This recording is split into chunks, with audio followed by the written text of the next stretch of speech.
حضرت ابو بکر صدیق رضی اللہ تعالیٰ عنہ نے اپنی وفات سے پہلے ہی جو منتخب صحابہ تھے ان سے یہ نصیحتاً فرمایا تھا کہ میں نے اصحاب رسول میں عمر ابن خطاب سے اب افضل کسی کو نہ دیکھا، اس لیے تم سب اس کو اپنا امیر مقرر کر لو۔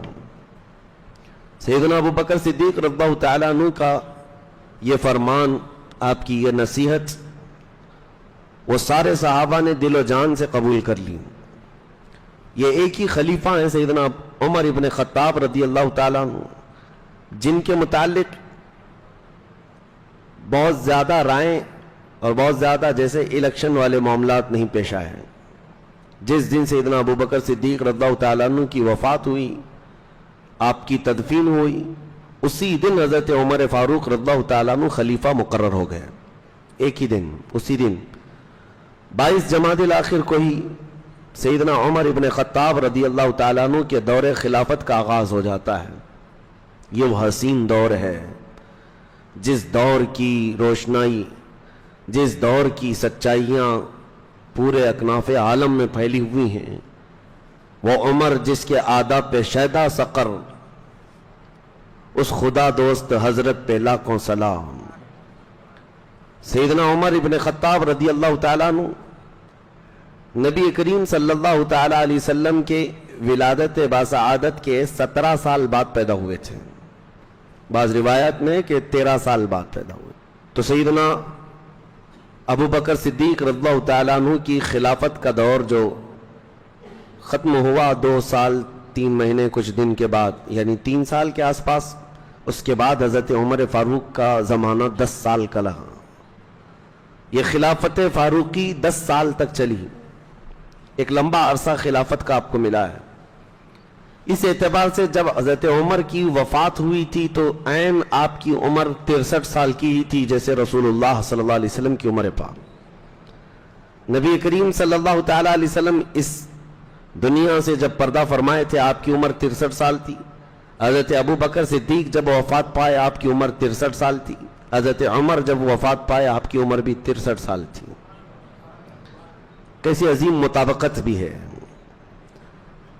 اور جب آپ کی عمر 27 سال کی تھی، بھری جوانی تھی، حضرت عمر ابن خطاب رضی اللہ تعالیٰ، یہ بھی قرشی ہیں، قریش خاندان سے ہیں، اور بہت ہی عظیم پہلوانوں میں شمار ہوتے تھے، اور لوگ آپ کے روب و دبدبے سے ڈرتے بھی تھے۔ زمانے جاہلیت کی بات کر رہا ہوں۔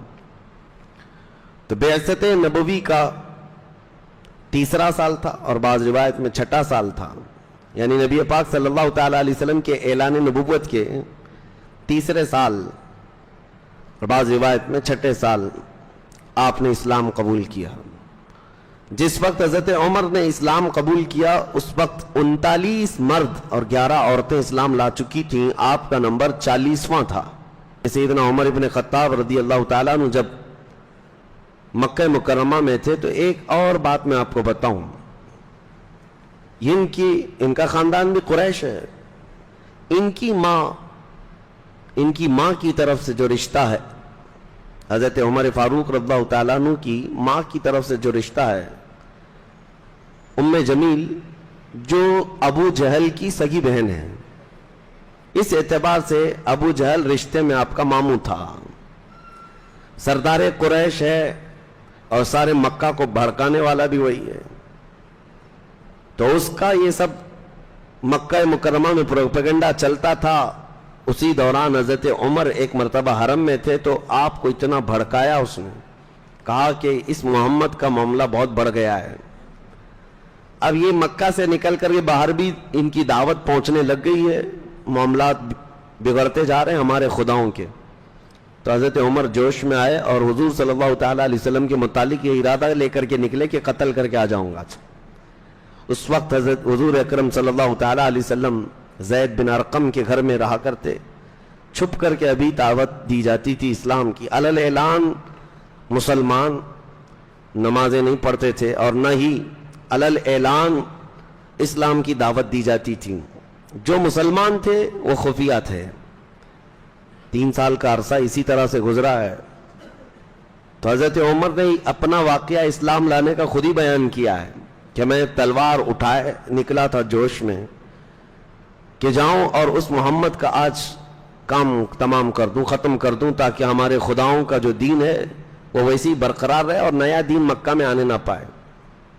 وہ جب جا رہے تھے راستے میں بنو زہرہ ایک قبیلے کے شخص ہیں، وہ صحابی تھے، مومن تھے، انہوں نے دیکھا کہ عمر کہاں جا رہے ہیں، بہت غیظ و غضب میں ہے، روک کر کے پوچھا کہاں جا رہے ہو؟ کہا اس صحابی کا، یعنی دین سے پھرے ہوئے آدمی کا میں قتل کرنے جا رہا ہوں، حضور کا اشارہ کیا۔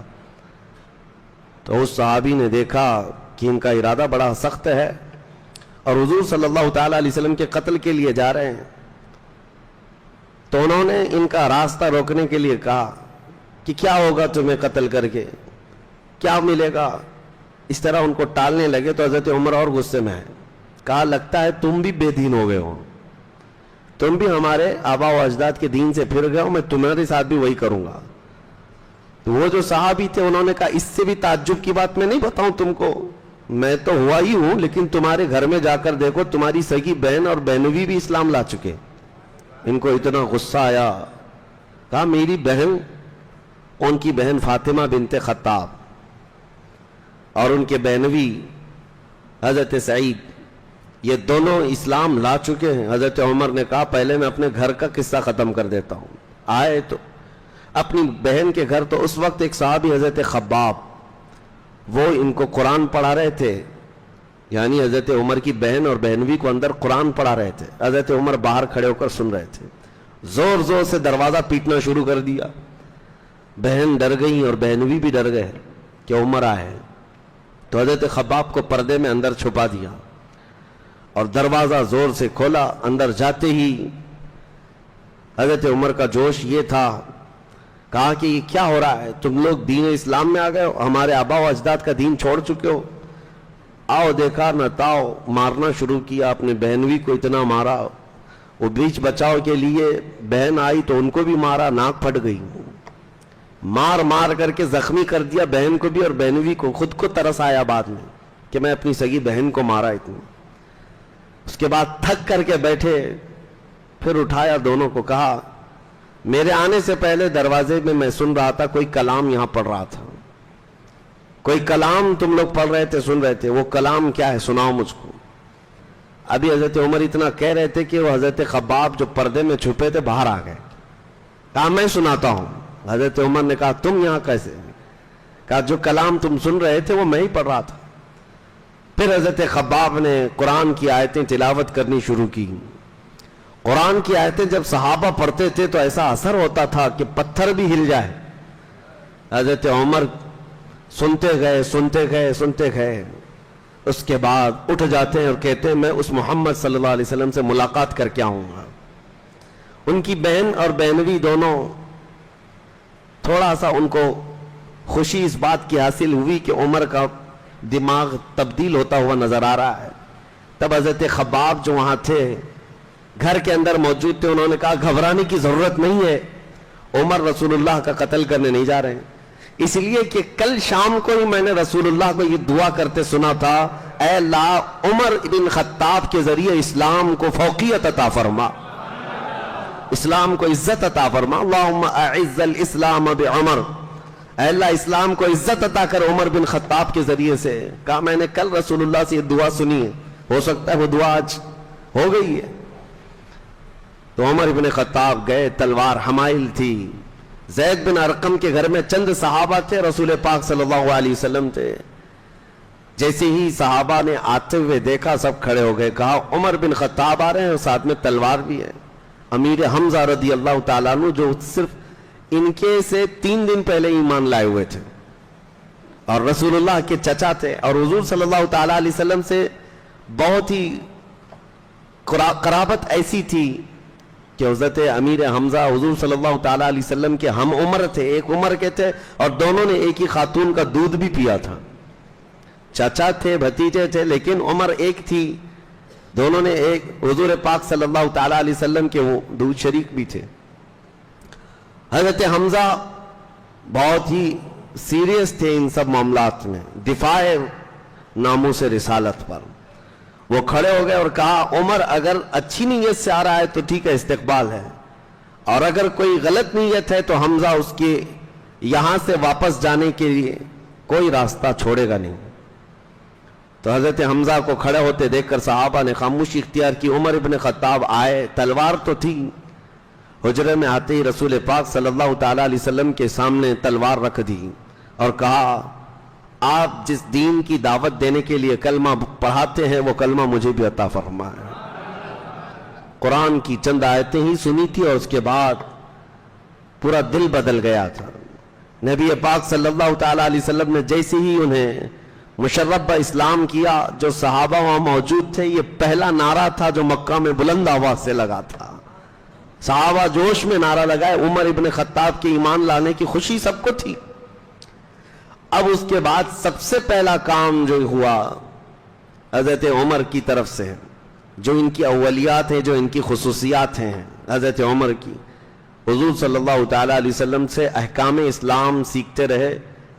دین اسلام کی خصوصیات حاصل کرنے کے بعد آپ نے سب سے پہلے یہ سوال کیا، اے اللہ کے رسول، ہمارا دین سچا ہے؟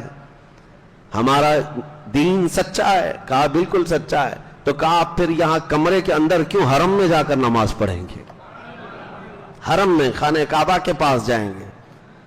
حضور صلی اللہ تعالی علیہ وسلم نے ان کی بات کو رد نہیں فرمایا۔ 40 مرد تھے اس وقت۔ حضور نے فرمایا کہ نکلو۔ 2 صفیں لگی تھی مکہ مکرمہ کی گلیوں سے، یہ گزرتے جا رہے تھے۔ ایک صف کے آگے حضرت عمر تھے، دوسری صف کے آگے امیر حمزہ تھے، اور ان کے سامنے کوئی بہادر کھڑا ہونے کو تیار نہیں تھا۔ تو حضرت عمر کے ایمان لانے کے بعد سب سے پہلے سارے صحابہ مومنین راستوں پر چلتے ہوئے حرم پاک میں داخل ہوئے اور علل اعلان وہاں پر نماز ادا کی یا عبادت کی، اور پہلا خطبہ حرم میں جنہوں نے دیا وہ حضرت ابوبکر صدیق تھے۔ اس کے بعد نبی پاک صلی اللہ تعالی علیہ وسلم نے عمر بن خطاب کو اسی دن ایک لقب عطا کیا، تم فاروق ہو۔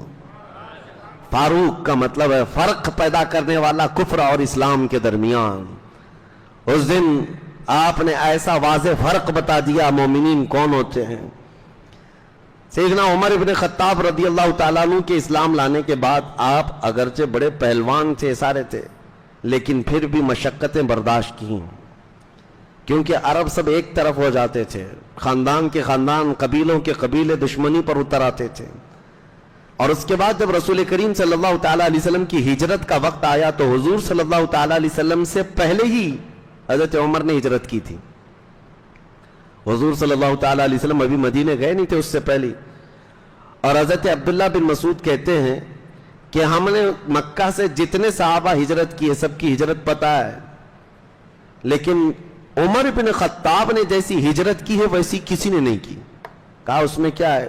کہا سب رات کے وقت یا پھر الگ انداز سے خفیہ راستوں سے ہجرت کر کے جاتے، کیونکہ مکہ والے پکڑتے تو مارتے بھی تھے، مال لوٹتے بھی تھے، بہت سارے تھے، لیکن عمر ابن خطاب کو جس دن ہجرت کرنی تھی سواری لیا، سامان لیا اور سیدھے حرم میں آئے اور خانہ کعبہ کا 7 مرتبہ طواف کیا۔ وہاں قریش کے بڑے بڑے سردار بیٹھے ہوئے تھے، سب کو پکار کر کے کہا عمر بن خطاب آج سے مکہ چھوڑ کر ہجرت کر کے مدینہ جا رہا ہے، تم میں سے کسی کی ماں نے دودھ پلایا ہے تو عمر کا مقابلہ کرو۔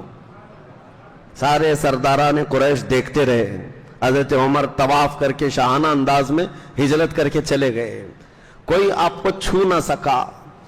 سیدنا عمر فاروق رضی اللہ تعالیٰ عنہ ایک مرتبہ ابو جہل کو دروازے کے پیچھے حضور صلی اللہ تعالیٰ علیہ وسلم قرآن سنا رہے تھے صحابہ کو، کھڑکی میں کان لگا کر کے سنتے ہوئے دیکھا۔ حضرت عمر نے دیکھ لیا، پیچھے سے آ کر کے اس کو پکڑا، کہا مامو جان کیا سن رہے ہو؟ اس نے کہا اچانک سٹپٹا گیا، قرآن سن رہا تھا جبکہ کٹر دشمن ہے اور ادھر سے قرآن بھی سن رہا ہے۔ پوچھا کیا سن رہے ہو؟ کہا وہی جو محمد صلی اللہ علیہ وسلم پر اترا ہے۔ کہا کہ اچھا لگ رہا ہے؟ کہا عمر کسی کو بتانا مت، اللہ کی قسم اس سے بہتر کلام میں نے سنا ہی نہیں۔ خود ابو جہل کہتا ہے اس سے بہتر کلام میں نے سنا ہی نہیں۔ پھر آپ نے کہا ایمان لے آ جاؤ پھر اسلام میں۔ کہا نہیں، ناک کی بات ہے، ناک کا مسئلہ ہے، میں اگر اسلام لے آیا تو پرانی دشمنی کا کیا ہوگا اور ہمارے قبیلے اور ہمارے خاندان کے لوگ کیا سمجھیں گے. یہ کیا سمجھیں گے والا مسئلہ کئی لوگوں کو لے کر ڈبو دیتا ہے. بہت سارے اسی گمراہی میں مر جاتے ہیں. اسی لیے میرے عزیزو، حق کی تلاش میں یہ مت دیکھنا کہ قوم کیا کہتی ہے، عوام کیا کہتی ہے. یہ جو ہجری سال ہے یہ حضرت عمر فاروق رضی اللہ تعالیٰ عنہ کا قائم کیا ہوا ہے. تو ظاہر سی بات ہے جس نے تاریخ کی بنیاد رکھی، پھر جب تاریخ بیان ہو تو اس کا بیان تو ہوگا ہی. لیکن سیدنا عمر ابن خطاب رضی اللہ تعالیٰ عنہ کے فضائل و مناقب بیان سے بہت زیادہ ہیں، بہت زیادہ ہیں. بس ان کی فضیلت میں اتنی بات کافی ہے کہ میرے آقا صلی اللہ تعالیٰ علیہ وسلم نے فرمایا، کل جیسے میں نے ایک حدیث بتائی تھی حضرت ابو بکر صدیق کی فضیلت میں اتنا کافی ہے کہ رسول اللہ صلی اللہ علیہ وسلم نے فرمایا، جتنے لوگوں نے میرے ساتھ احسان کیا میں نے سب کے احسان کا بدلہ چکا دیا سوائے ابو بکر کے. یہ ان کی فضیلت میں کافی ہے. اللہ کے نبی نے فرمایا. عمر ابن خطاب رضی اللہ تعالیٰ عنہ کی فضیلت میں اتنی بات کافی ہے کہ میرے آقا نے فرمایا، اگر میرے بعد کوئی نبی ہوتا تو وہ عمر ہوتے، لیکن میں خاتم النبیین ہوں، میرے بعد کوئی نبی نہیں ہوگا. تو یہ اتنی فضیلت کافی ہے. بلکہ حضرت کعب احبار رضی اللہ تعالیٰ عنہ وہ فرماتے ہیں کہ حضرت عمر کی پوری زندگی دیکھو تو بنی اسرائیل میں ایک بادشاہ تھا، اس بادشاہ سے ملتی جلتی ہے ساری اسی طرح سے. اور آپ کے اوصاف حمیدہ، آپ کے خصائل، آپ کے مناقب، آپ کی فضیلتیں صرف احادیث میں نہیں ہے، تورات و انجیل میں بھی آئی ہوئی ہیں. پرانی کتابوں میں بھی حضرت عمر فاروق رضی اللہ تعالیٰ عنہ کے متعلق بشارتیں آئی ہوئی.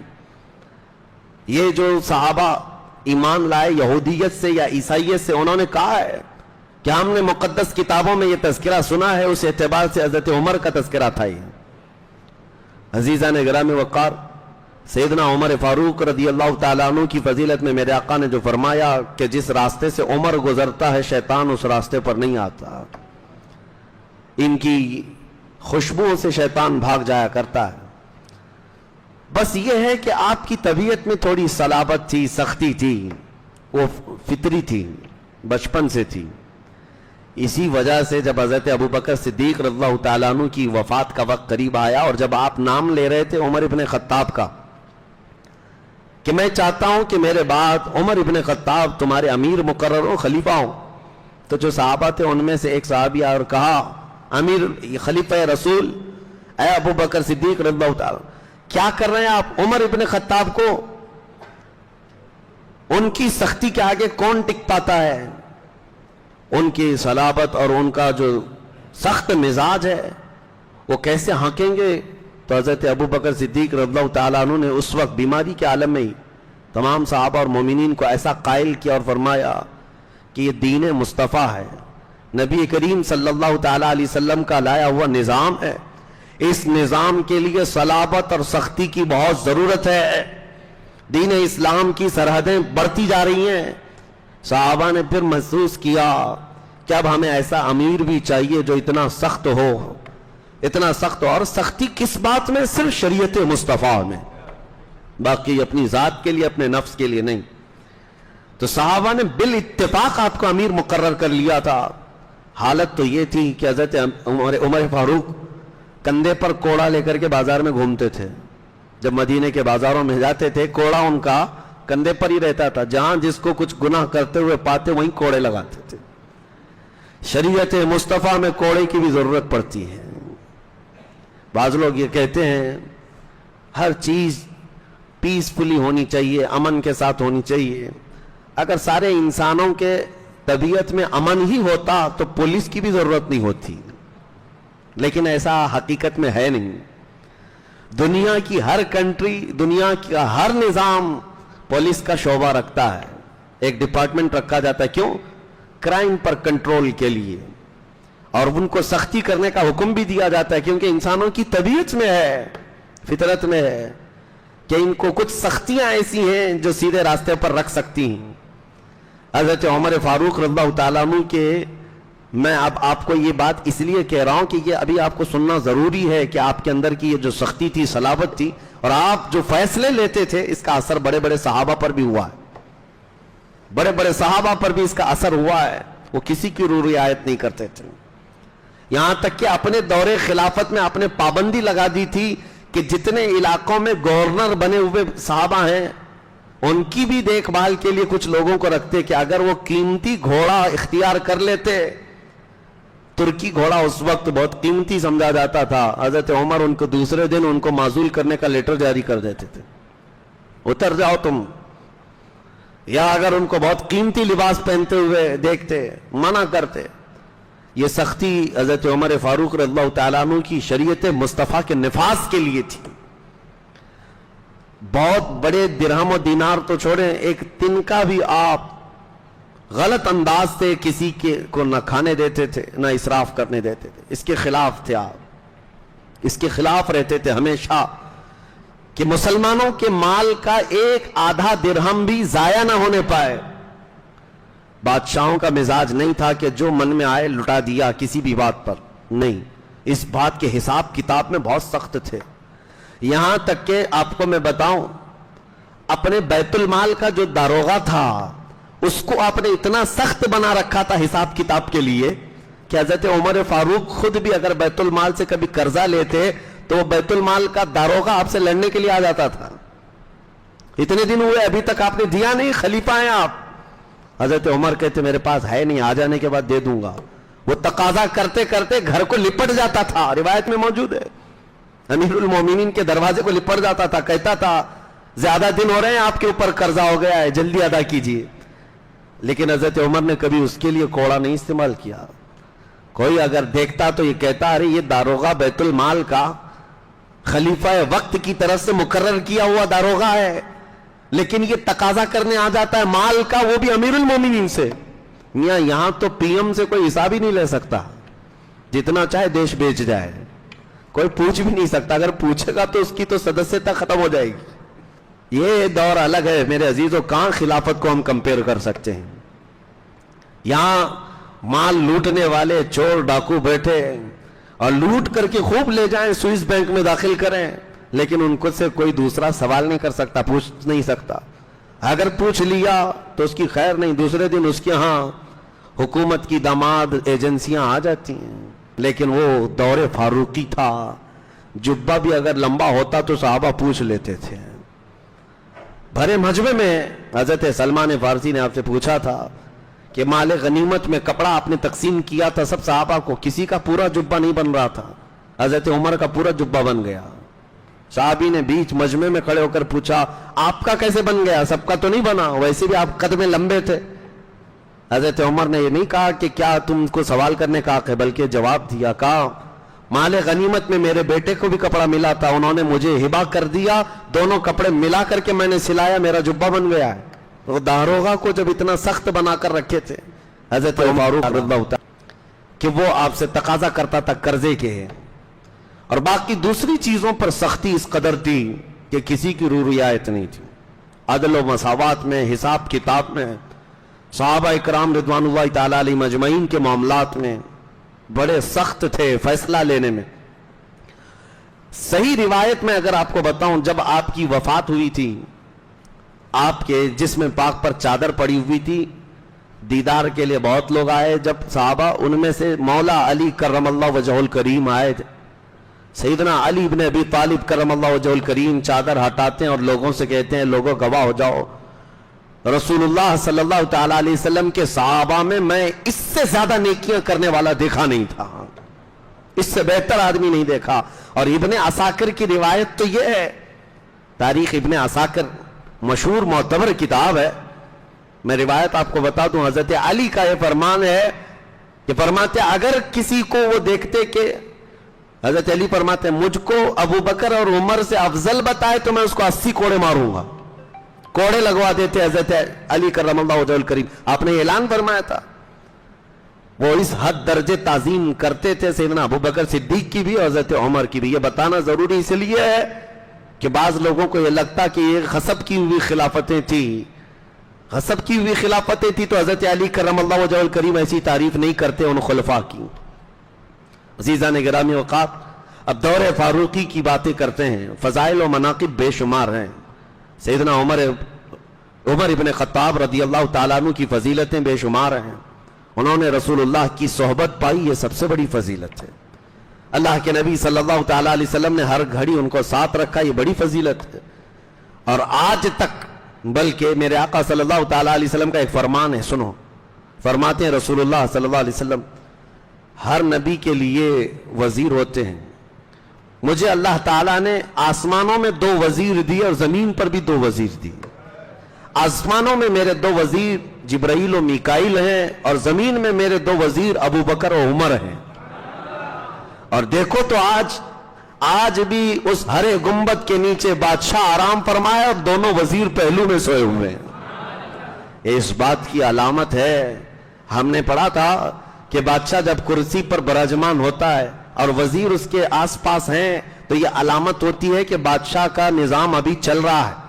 اور اگر وزیر چلے گئے تو یہ علامت ہوتی کہ اب بادشاہ کی مجلس ختم ہو گئی ہے, رعایا کے اب معاملات سنے نہیں جائیں گے. جب تک وزیر اگل بغل ہوتے ہیں یہ علامت ہوتی ہے کہ رعایا کے معاملات سنے جائیں گے, ابھی نظام چل رہا ہے. قربان جاؤ اس حسین گنبد خضرا کی چھاؤں کے نیچے بادشاہ اعظم بھی آرام فرمائے اور پہلو میں دونوں وزیر بھی ہیں. یہ اس بات کی علامت ہے کہ نظام بھی چل رہا ہے اور رعایا کی سنی بھی جا رہی ہے, سنی بھی جا رہی ہے. اور اس سیدنا عمر بن خطاب رضی اللہ تعالیٰ عنہ کے فضائل و مناقب کے بعد اب ہم آگے بڑھتے ہیں. دور فاروقی کی سب سے بڑے جو چیلنجز تھے تاریخ اسلام میں, یہ ضروری ہے. اب آپ کو میں بتاتا ہوں کہ اسلام کی سرحدیں کہاں سے کہاں تک لے گئے. حضرت عمر کا زمانہ ہے, اور آپ نے کل سنا تھا حضرت ابوبکر صدیق کے دور میں حضرت خالد بن ولید نے ایران کو چھیڑ کر رکھا تھا. عراق کے بہت سارے علاقے آپ نے فتح کر لیے تھے, اجنادین وغیرہ, فرات کے علاقہ. اور حضرت خالد بن ولید رضی اللہ تعالیٰ عنہ کی یہ مہم اب روک دی گئی تھی. ایران کے سخت گیر لوگ تھے, یزدگرد ان کا جو بادشاہ تھا ایران, کسرا, بھائی سپر پاور کہتے ہیں اس زمانے کی, ہزاروں نہیں لاکھوں کی فوج رکھتے تھے. اتنا آسان نہیں تھا. مہم تو چھڑی تھی حضرت ابوبکر صدیق کے زمانے میں, اور حضرت خالد بن ولید ملک شام گئے, وہیں تھے. شام رومیوں کے قبضے میں تھا, جو رومن امپائر ہے. اب حضرت عمر فاروق رضی اللہ تعالیٰ عنہ کو یہ خبر تھی اچھی طرح سے کہ صدیق اکبر کے زمانے میں ایران کے ان علاقوں میں مہم چل رہی ہے, مسلمان گئے ہوئے ہیں, کچھ علاقے بٹے ہوئے. تو آپ نے اسی مہم کو اور تازہ کرنے کے لیے اپنی خلافت کا سب سے پہلا خطبہ دیا. خلافت میں آنے کے بعد خطبہ دیا اور مسلمانوں کو ابھارنے لگے. تقریباً 20 دنوں تک کوئی آئے نہیں. پھر اس کے بعد جلال فاروقی ایسا تھا, آپ کے خطبے نے ایسا جوش بھر دیا کہ مدینہ طیبہ اور اطراف کے سارے مسلمان جمع ہونے شروع ہو گئے کہ ہم جائیں گے اس ایران کی طاقت کو طاقت و تاراج کریں گے. اب اس فوج کو جب حضرت عمر فاروق نے جمع کیا, ابو عبید ثقفی ہیں, بنو ثقیف قبیلے کے صحابی تھے, ان کی سپہ سالاری میں حضرت عمر فاروق رضی اللہ تعالیٰ عنہ نے مدینہ طیبہ سے فوج روانہ کی. اور یہ فوج نکلی, پھر ایران کی ان سرحدوں میں داخل ہونے لگی. ایران کے یزدگرد کو جب پتا چلا کہ مسلمان آ رہے ہیں تو چونکہ پہلے ہی جنگوں میں خالد بن ولید نے ان کے دانت کھٹے کر رکھے تھے, انہیں پتا تھا, تو اپنا مشہور و معروف پہلوان جس کو آج بھی دنیا نام سے یاد رکھتی ہے, رستم پہلوان, یہ ایران کا پہلوان ہے اور اس کی پہلوانی کے چرچے پوری دنیا میں تھے. رستم کو تیار کیا اور 20,000 کی فوج دے کر کے یزدگرد نے بھیج دیا مسلمانوں کی اس فوج کو روکنے کے لیے. حضرت ابو عبید ثقفی یہ بڑے جوش میں نکلے تھے, اور ان کے ساتھ جو صحابہ تھے وہ تقریباً 2,000 تھے. 2,000 ان صحابہ کو لے کر کے وہ عراق میں پہلے داخل ہوئے. عراق کے کچھ علاقے فتح کرتے ہوئے فرات کے آگے جا رہے تھے. تو بہت سارے لوگوں نے منع کیا تھا, اس کے باوجود حضرت ابو عبید فرات کے اس پار گئے. ایرانی اس وقت جو لڑتے تھے وہ ہاتھیوں پر بیٹھ کر لڑتے, اور عرب جو ہے گھوڑوں پر بیٹھ کر لڑتے تھے. گھوڑوں کا رواج تھا اور ان کے ہاتھی پر بیٹھ کر سوار ہو کر آتے, اور ان کے دیو پیکر ہاتھی ایسے تھے کہ جب وہ میدان میں آئے تو ان کے گھوڑے بدک گئے. بڑے بڑے جانوروں کو دیکھ کر, ہاتھیوں کو, تو مسلمان پسپا ہو گئے. پیچھے کی طرف ہٹنے لگے، اور اسی اسنا میں ایرانیوں کے ہاتھیوں کے حملے سے حضرت ابو عبید ان کے نرغے میں آ گئے، اور ایک ہاتھی نے اپنے سونڈ میں دبا کر اپنے پیر میں ان کو کچل دیا، وہ شہید ہوئے۔ تو یہ مسلمانوں کی پسپائی ہوئی۔ حضرت عمر فاروق رضی اللہ تعالیٰ عنہ کو خبر ملی تو اس کا بڑا قلق ہوا، تقریباً 700 یا 800 کے قریب مسلمان وہاں شہید ہوئے، اور دریائے فرات ہے عراق میں اور دریائے دجلہ ہے۔ اب ان حالات کے چلتے ہوئے جنگیں کثرت سے چل رہی ہیں، پھر حضرت سعد بن ابی وقاص رضی اللہ تعالیٰ عنہ کو امیر مقرر کر کے سپہ سالار بنا کر حضرت عمر فاروق رضی اللہ تعالیٰ عنہ نے 20,000 کا لشکر تیار کیا۔ یہ مسلمانوں کا بڑا لشکر تھا، جس میں بدری صحابہ تھے، احد کے صحابہ تھے، فتح مکہ کے صحابہ تھے، یہ عظیم صحابہ اور شہزادے صحابہ کے جتنے تھے سب شامل تھے، اور اس میں اتنا جوش تھا کہ خود حضرت عمر فاروق دوڑے دوڑے اس جنگ میں آنا چاہتے تھے۔ آپ کو لوگوں نے روک دیا کہ مدینہ کو خالی نہیں کیا جا سکتا، آپ یہاں رہے۔ حضرت سعد بن ابی وقاص کو ایسی تنبیہ کر کے بھیجا تھا حضرت عمر نے کہ ہر منزل کا مجھے نقشہ کنٹینیو بھیجتے رہیں، یعنی بالکل کانٹیکٹ میں رہیں، اور ہر جگہ کیا کیا حالات ہیں قاصد کو فوری طور پر بھیجتے رہے۔ اس وقت نظام قاصد کا تھا، تو حضرت عمر کو عراق کے چپے چپے کا علم تھا، آپ نے جنگی ترتیب ایسی دی حضرت سعد بن ابی وقاص کو بھیج کر، یہ وہی فوج ہے میرے عزیزوں تاریخ کی جو عراق کی سرزمین پر اتری اور ایرانیوں کے مقابل میں آئی۔ تو ایرانیوں نے مہران اور جازوہ نام کے 2 بڑے سپہ سالاروں کو بھیجا تھا، تقریباً 1 لاکھ کی فوج دے کر، اور یہ ہے جنگ قادسیہ جو مشہور ہے جنگوں میں۔ جنگ قادسیہ کا نام اگر آپ سرچ کریں تو آپ کو پتہ چل جائے گا، ایک بہت ہی عظیم جنگ لڑی گئی، آسان نہیں تھی۔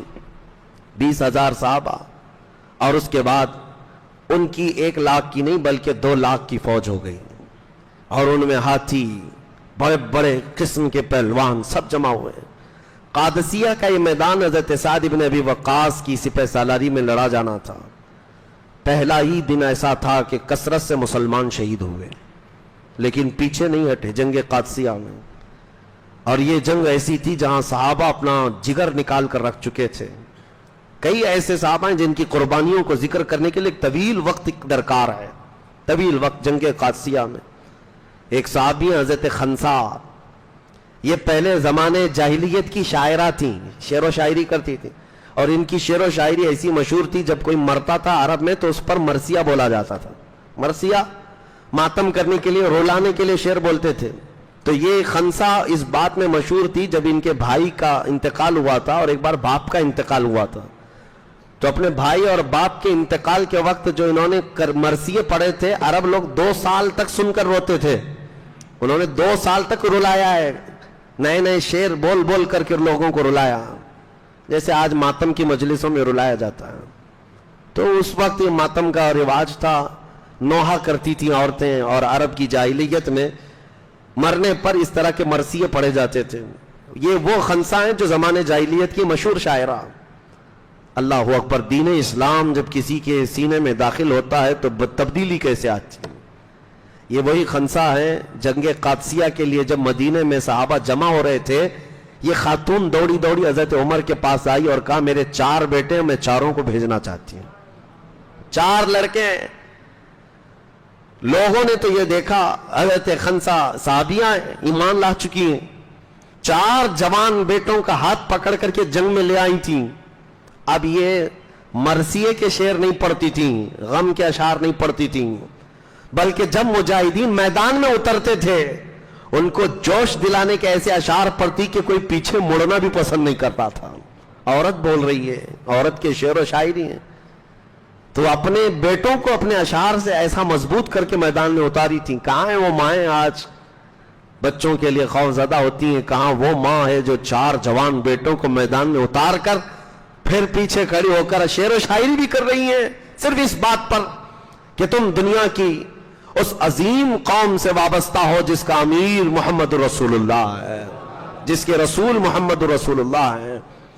وہ اشعار میں ایسی باتیں کہتی۔ اتفاق ایسا ہے کہ اس جنگ قادسیہ میں حضرت خنسا کے 4 بیٹے شہید ہوئے، 4 بیٹے ایک ساتھ انتقال کیے ہیں. تو عرب میں یہ بات پھیل گئی کہ خنسا اب کیسے مرثیہ پڑے گی. بھائی کی موت پر تو 2 سال رلایا, باپ کی موت پر تو 2 سال رلایا, 4 بیٹے مر گئے, اب کیا پڑے گی اور کتنا رلائے گی. لوگوں نے آ کر کہا اب کون سے مرثیہ پڑھو گی. حضرت خنسا نے کہا 4 بیٹوں کی موت پر اب میں یہ پڑھوں گی انا للہ و انا الیہ راجعون. بس ہم اللہ کے لیے ہیں اور اللہ ہی کی طرف لوٹنے والے ہیں. اسلام پورا دل بدل دیتا ہے. زمانے جاہلیت کے سارے کام بدل جاتے ہیں. یہ آج کیسی بات ہے کہ اسلام میں پیدا ہوئے, اسلام میں بڑھے ہو, لیکن جاہلیت کے افعال اور کردار آج بھی تمہارے اندر پائے جاتے ہیں. کچھ ہندوؤں کے, کچھ کرسچنوں کے, کچھ پتہ نہیں کہاں کہاں کے. تمہارے گھروں میں یہ سب رسومات گھر کرنے لگ گئے. وہ ایسے تھے کہ دین میں آنے کے بعد پرانی ساری چیزیں ایسے نکال دیتے تھے. تبدیلی آتی تھی. جنگ قادسیہ ہے. جنگ قادسیہ میں سعد ابن ابی وقاص نے بڑی جواں مردی کے ساتھ سپہ سالاری کا حق ادا کیا, اور اس میں بہت سارے صحابہ شہید ہوئے. یہ 3 دن تک چلی جنگ, اور اس کے بعد حضرت اسماء کی یہاں پر وہ کارکردگی بیان کے قابل. حضرت اسماء یہ صدیق اکبر کی بیٹی, انہوں نے دیکھا یہاں پر حضرت اسماء رضی اللہ تعالیٰ عنہ کی یہ کارکردگی بیان کی جاتی ہے. وہ جنگ قادسیہ میں ہو کہ جنگ یرموک میں ہو, لیکن بہرحال میں بیچ میں یہ صحابہ کے ساتھ ان صحابیات کی کارکردگی بتاتا ہوں کہ وہ سب عورتوں کے خیموں میں آئیں اور کہا اے عورتوں جمع ہو جاؤ, کیا چاہتی ہوں, ہمارے پاس 2 ہی راستے ہیں. اگر ہمارے مرد جتنے ہیں شہید ہو گئے, اگر یہ مارے گئے تو ہمارے پاس 2 ہی راستے ہیں. یا تو دشمن قوم کی باندی بن جائیں گے ہم, وہ غلام بنا کر ہمیں لے جائیں گے کنیز بنا کر, کفار و مشرکین کے ہاتھوں میں باندی بن کر کے رہنا پڑے گا, یا اگر بچ کر کے واپس بھی جاؤ گی تو بیوہ بن کر کے رہنا پڑے گا. 2 میں سے ایک چیز ہے تمہارے پاس. عورتوں نے پوچھا کیا کرنا ہے. کہا اٹھو اور اپنے جوانوں کو جوش دلاؤ. تو ان کے جو خیمے لگتے تھے, جھوپڑیاں ہوتی تھی, 4 لکڑیاں گاڑ کر کے اس پر پردہ ڈال کر خیمے بنائے جاتے تھے. حضرت اسماء نے کہا 4 عورتیں خیمے کی 4 چوب لکڑیاں اٹھائیں اور دوڑ پڑیں. تو عورتیں وہ خیمہ اکھاڑ کر کے میدان میں دوڑتی تھیں. شام کا وقت تھا اور یہ جو لشکر مقابل میں تھا یہ دیکھ کر کے گھبرا گیا. انہوں نے کہا کہ نہ اس میں انسان نظر آتا ہے, نہ کوئی فوجی ہے, یہ تو جھوپڑیاں خود ہی چلتی آ رہی ہیں, یہ گھر چلتے ہوئے آ رہے ہیں ہماری طرف. ایسی بھگدڑ مچی تھی ان کے اندر کہ وہ آپس میں ایک دوسرے کے اوپر گرتے پڑتے تھے. پتہ نہیں ان کے جانور کتنے ان کو کچل گئے ہیں. ان کے اس کردار پر مسلمانوں کو فتح عظیم حاصل ہوئی تھی. جنگ قادسیہ کے بعد ایران میں ایسی بات پھیل گئی کہ اب ایرانیوں کی طاقت ختم ہونے لگی.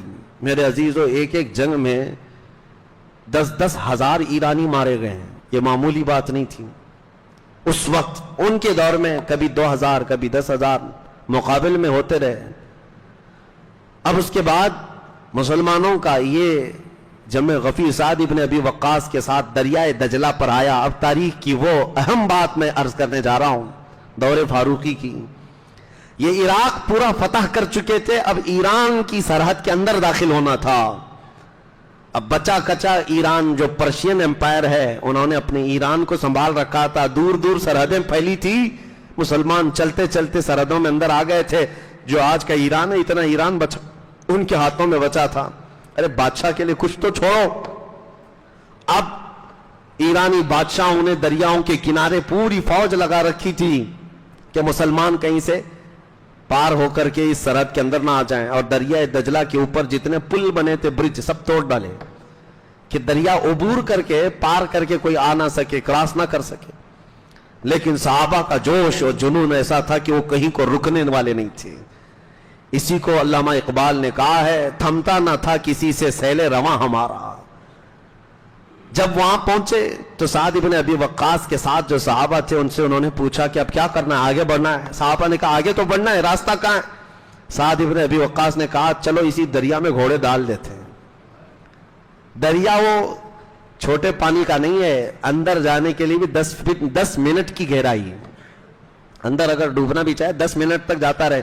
دنیا کی گہری ندیوں میں سے ہے دریائے دجلہ, اور چوڑائی بھی کافی ہے, اور اس میں گھوڑے ڈالنے کی بات کر رہے ہیں. کسی ایک صحابی نے بھی یہ نہیں کہا کیسے ڈالے, نہیں, امیر کی اطاعت میرے آقا سے انہوں نے ایسی سیکھی تھی, آنکھ بند کر کے سبوں نے گھوڑے ڈال دی. سعد ابن ابی وقاص نے پہلا گھوڑا اس ندی پہ اوپر ڈالا تھا, اور گھوڑا ندی پر دوڑتا ہوا ایسا گیا تھا, ایسا کہ گھوڑا پانی اچھالتا رہا لیکن گھوڑے کے پاؤں اندر ندی کے اندر نہیں دھستے تھے. جب صحابہ نے دیکھا سپہ سالار کا گھوڑا پانی کو عبور کرتا ہوا جا رہا ہے, سبوں نے گھوڑے ڈال دیے, اور دریا پر چلتے ہوئے یہ پہلی جماعت ہے, دریا پر دوڑتا ہوا یہ پہلا لشکر ہے. اور ایرانی فوج جو وہاں کھڑی تھی, انہوں نے جو جملے کہے تھے, تاریخ طبری میں آج بھی موجود ہے, فارسی میں انہوں نے کہا تھا دیوا آمدند, دیوا آمدند, دیو لوگ آ گئے ہیں, جنات آ گئے ہیں ہماری سرحد میں. بھلا آج تک کوئی انسان پانی پر چلتا ہوا نظر آیا؟ لیکن ان ظالموں کو یہ پتا نہیں تھا یہ محمد عربی کے غلام ہیں. مولا اگر چاہے تو دریا بھی ان کے لیے راستے بنا دے. اسی کو اقبال نے کہا تھا, دشت تو دشت ہے دریا بھی نہ چھوڑے ہم نے, بحر ظلمات میں دوڑا دیے گھوڑے ہم نے. ایران کی سرحدوں میں داخل ہو گئے.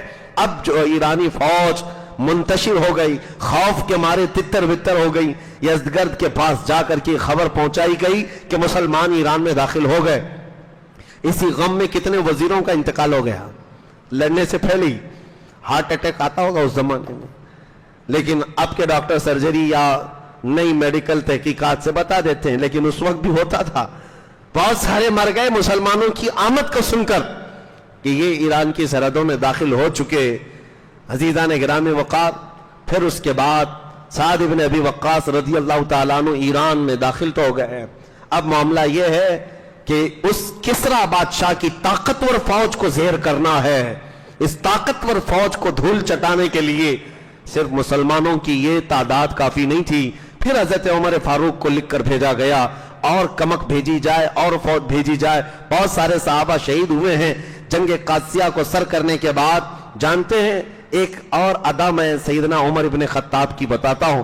وہ اس قدر تمنا میں رہتے تھے کہ کیا خبر ہے, قادسیہ میں کیا ہو رہا ہے, عراق کیسے فتح ہو رہا ہے, ایران میں کیا چل رہا ہے. روز ایک قاصد آتا تھا خبر لے کر کے, اور جب جنگ قادسیہ فتح ہو چکی مسلمانوں کے لیے, جو قاصد کو حضرت سعد ابن ابی وقاص نے خط دے کر بھیجا تھا, جلدی سے جاؤ عمر ابن خطاب امیر المومنین کو یہ پیغام پہنچاؤ, ہم نے جنگ قادسیہ فتح کر لی ہے. وہ سرپٹ گھوڑا دوڑاتے ہوئے مدینے کی طرف آ رہا تھا, اور حضرت عمر کا حال یہ تھا کہ حضرت عمر خبر سننے کے لیے مدینے میں نہیں, مدینے سے باہر جا کر کھڑے رہتے تھے. ابھی قاصد آئے گا خبر لے کر آئے گا, ابھی قاصد آئے گا خبر لے کر آئے گا. لیکن اس بار کا معاملہ ایسا ہے, میں پڑھ کر کے ہنستا رہ گیا, دل کے اندر عجیب سی کیفیت تھی. حضرت عمر کھڑے ہیں اور قاصد خبر لے کر کے آیا, وہیں سے آپ اس کو پوچھنے لگ گئے کیا خبر ہے قادسیہ کی. وہ قاصد پہچانتا نہیں تھا, وہ گھوڑا دوڑاتا جا رہا ہے اور خبر دیتا جا رہا ہے, ایسا ہوا ہے ویسا ہوا ہے. اور حضرت عمر گھوڑے کی دم پکڑ کر کے دوڑتے ہوئے جا رہے ہیں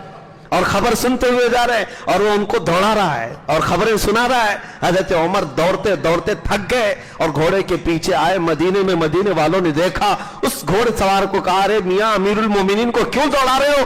وہ ڈر کے مارے اتر گیا, کہا یہ امیر المومنین ہے, میں ان کے لیے خبر لے آیا. حضرت عمر اپنی امامہ کو اتارتے ہیں, کہتے ہیں کوئی بات نہیں, اور دوڑو اور خبریں سناؤ, اور دوڑو اور خبریں سناؤ اسلام کی فتح کی, اسلام کی پھیلنے کی بشارت ہے. اس کے بعد آپ نے خطبہ دیا, کہا اے لوگوں, عمر کی کبھی یہ خواہش نہیں ہے کہ لوگوں کو اپنا غلام بنائے.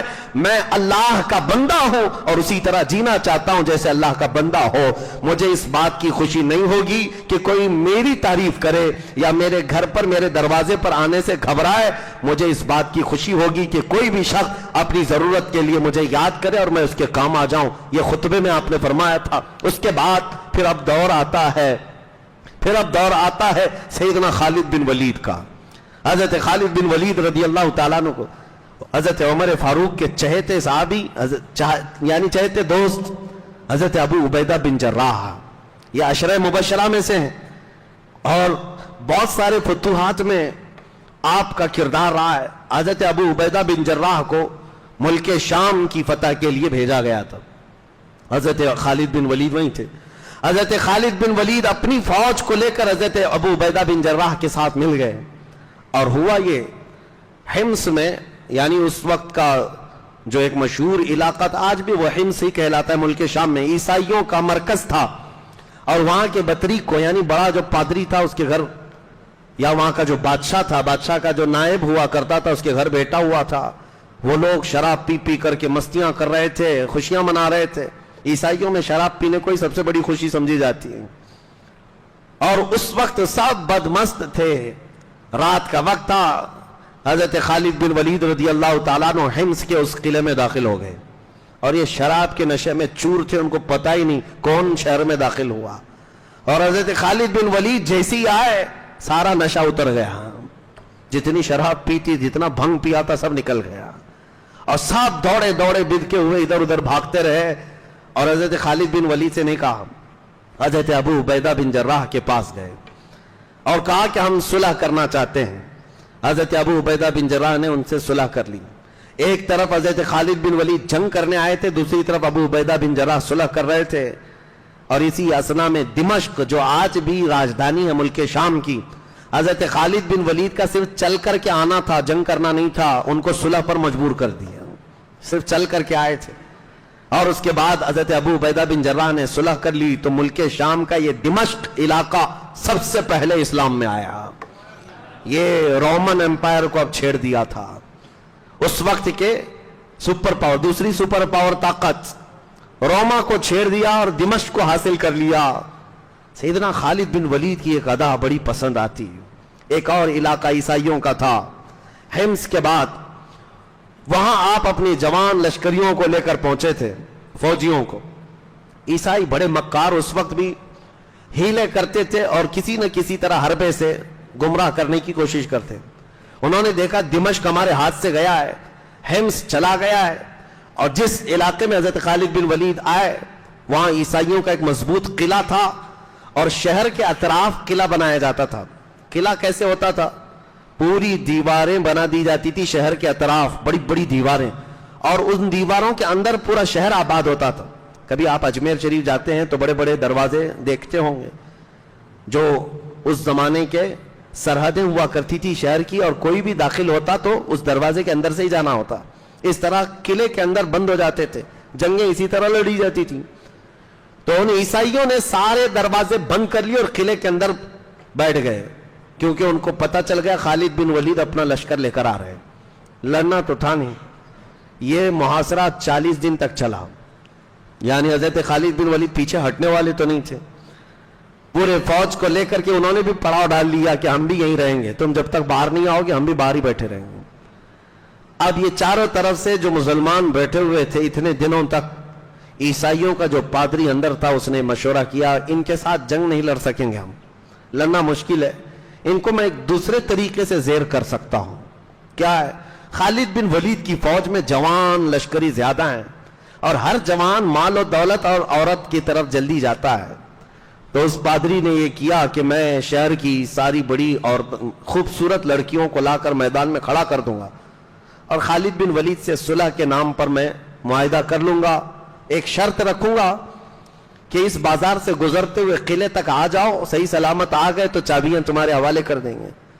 لیکن خالد بن ولید کو انہوں نے بتایا نہیں۔ جا کر کے خالد بن ولید سے عیسائی پادری نے کہا ہم لڑنا نہیں چاہتے، آپ آئے ہیں ٹھیک ہے، ہم صلح کریں گے، لیکن ہماری یہ شرط ہے 3 دن کے بعد آپ اپنی اس فوج کو لے کر اس بازار سے گزرتے ہوئے قلعے تک آ جائیں شاہانہ شوکت کے ساتھ۔ تو حضرت خالد بن ولید نے کہا ٹھیک ہے، منظور ہے۔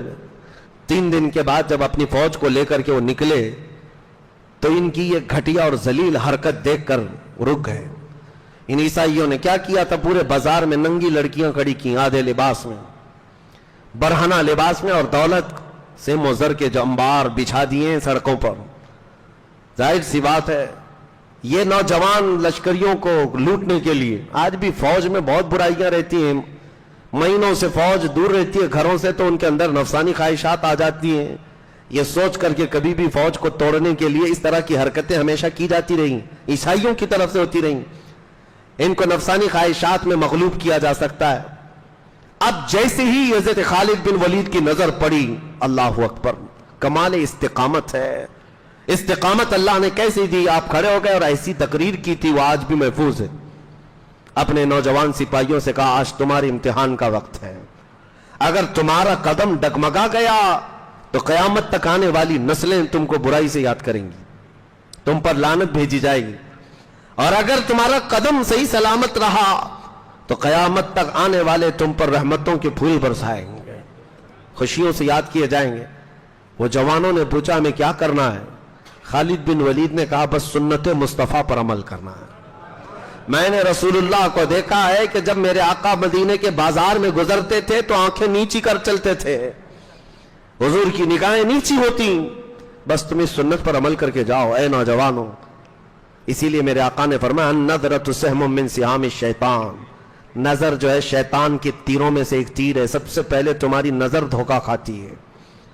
تم اجنبی عورتوں کے اوپر نظر ڈالتے ہو یا جو ناجائز ہے اس کی طرف نظر ہی ڈالتے ہو، یہاں سے تمہارا پورا جسم بدل جاتا ہے، نظریں تمہارے دل کے اندر حرکتیں پیدا کرتی ہیں، پھر یہ کام نظریں تمہیں زنا تک لے جاتی ہیں۔ العیاذ باللہ، نظر سے بچنا بہت ضروری۔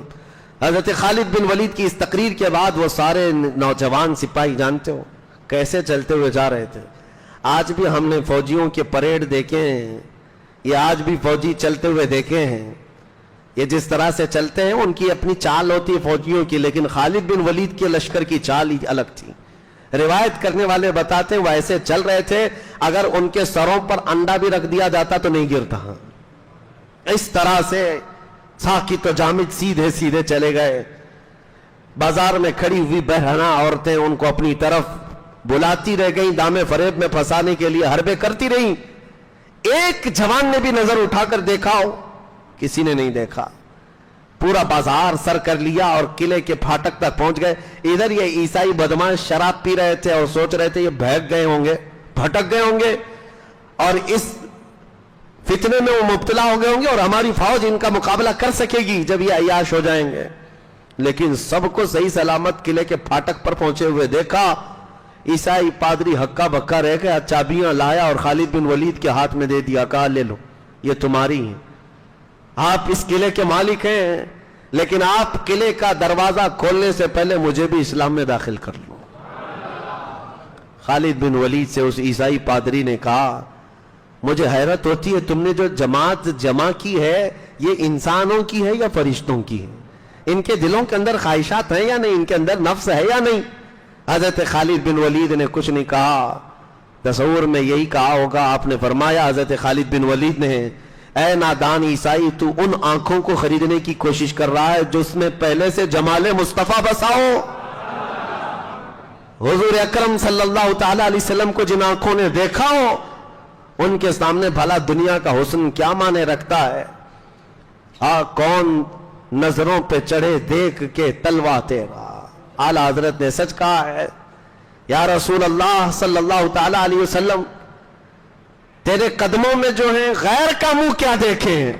حضور کے قدموں میں جو ہے وہ غیر کا منہ کیا دیکھیں؟ کون نظروں میں جچے دیکھ کے تلوا تیرا۔ یا رسول اللہ تلوے کا حال یہ ہے کہ آپ کا تلوا دیکھ لوں تو کسی کا چہرہ اچھا نہ لگے۔ وہ نبی کریم صلی اللہ تعالی علیہ وسلم کے حسن و جمال کے شیدائی صحابہ کو کوئی خرید نہ سکا۔ سیدنا خالد بن ولید نے یہ قلعہ بھی فتح کر لیا، فتوحات بڑھتی گئی۔ میں کہہ رہا ہوں اس وقت کی دو سپر پاور طاقتوں کو ٹکر دینے والے خالد بن ولید پھر ایران میں بھی داخل ہو گئے، ایران کی بچی کچی سلطنتوں کو اکھیڑ کر پھینک دیا، ایران میں پرچم اسلام لہرانے لگا۔ پھر حضرت خالد بن ولید رضی اللہ تعالیٰ عنہ روم کو چھیڑ ہی چکے تھے۔ روم کے اندر جو بادشاہوں کا دور تھا، ہرقل موجود تھا، عظیم الروم جس کو کہتے ہیں، ان کی حالت بڑی گمبھیر تھی، یہ کہیں جنگ کرنے کو نہیں تیار تھے۔ سپر پاور جہاں بات آتی کہتے مسلمانوں سے ہم پہلے صلح کر لیں گے، ٹیکس دینا ہے ٹیکس دیں گے، مال دینا ہے مال دیں گے۔ یہاں تک کہ عراق کے کچھ علاقے جہاں عیسائی رہتے تھے، جب رومیوں سے جنگ چل رہی تھی تو چونکہ عیسائی روم کو فالو کرتے تھے تو حضرت خالد بن ولید کا عدل تو دیکھیں، کہا جن عراقی علاقوں سے جہاں عیسائی لوگ رہتے تھے ہم ان سے ٹیکس لیتے تھے۔ ٹیکس کیوں لیا جاتا تھا؟ جس کو جزیہ کہتے ہیں، جزیہ غیر مسلموں سے اس لیے لیا جاتا تھا کہ ہم تمہاری جان و مال کی حفاظت کریں گے۔ جان و مال کی حفاظت کے ہم ذمہ دار ہیں، تمہارے ساتھ کوئی برا نہیں کرے گا، کوئی دوسرا آ کر حملہ نہیں کرے گا، ورنہ ہم اس کے ساتھ مقابلہ کریں گے۔ اس بات کے لیے اپنے مفتوحہ علاقوں میں جو غیر مسلم رہتے تھے ان سے جزیہ لیا جاتا تھا، وہ ٹیکس ہے۔ آج ٹی وی اینکر بیٹھ کر کے ڈیبیٹ کرواتے ہیں اس بات پر، جزیہ، ان کو جزیہ بولنا بھی نہیں آتا، جزیہ کہتے رہتے ہیں، اور اس پر منہ پھاڑ کر کے کہتے رہتے ہیں کہ یہ جزیہ لیتے تھے مسلمان، جزیہ لیتے تھے غیر مسلموں سے۔ کیا ظلم نہیں ہے؟ مسلمانوں سے نہیں لیتے تھے لیکن غیر مسلموں سے لیتے تھے۔ ارے نادانو، آج بھی یہ سسٹم ہے، ہمارا ملک خود ہم سے ٹیکس لیتا ہے، چاہے یہاں ہندو ہو کہ مسلمان ہو، کوئی بھی ہو، اور کس بات کے لیے لیتا ہے؟ کیا یہ تاناشاہی ہے؟ ہوگی، لیکن اصل اس کا مقصد ٹیکس لینے کا یہ ہوتا ہے کہ حکومت ہر شہری کی حفاظت کی ذمہ دار ہوتی ہے، کہ تمہاری حفاظت ہماری ذمہ ہے، اس کے لیے ٹیکس دیا جاتا ہے حکومتوں کو۔ جزیہ بھی یہی تھا۔ میں بات کیا کہہ رہا تھا، بیچ میں رہ نہ جائے۔ خالد بن ولید نے کچھ علاقوں میں جو عیسائی تھے ان سے ٹیکس لے رہے تھے پچھلے 2 سال سے، جو امیر وہاں پر گورنر تھے ان سے کہا ان کا جزیہ مال پورا واپس کر دو، ہم ٹیکس نہیں لیں گے۔ کیوں؟ اس لیے کہ روم سے لڑائی چل رہی ہے ہماری، اور جو یہ عیسائی ہیں یہ بھی روم کو فالو کرتے ہیں، لہذا ہم ان کی حفاظت نہیں کر پائیں گے، لہذا ہم ان سے جزیہ نہیں لیں گے، واپس دے دو۔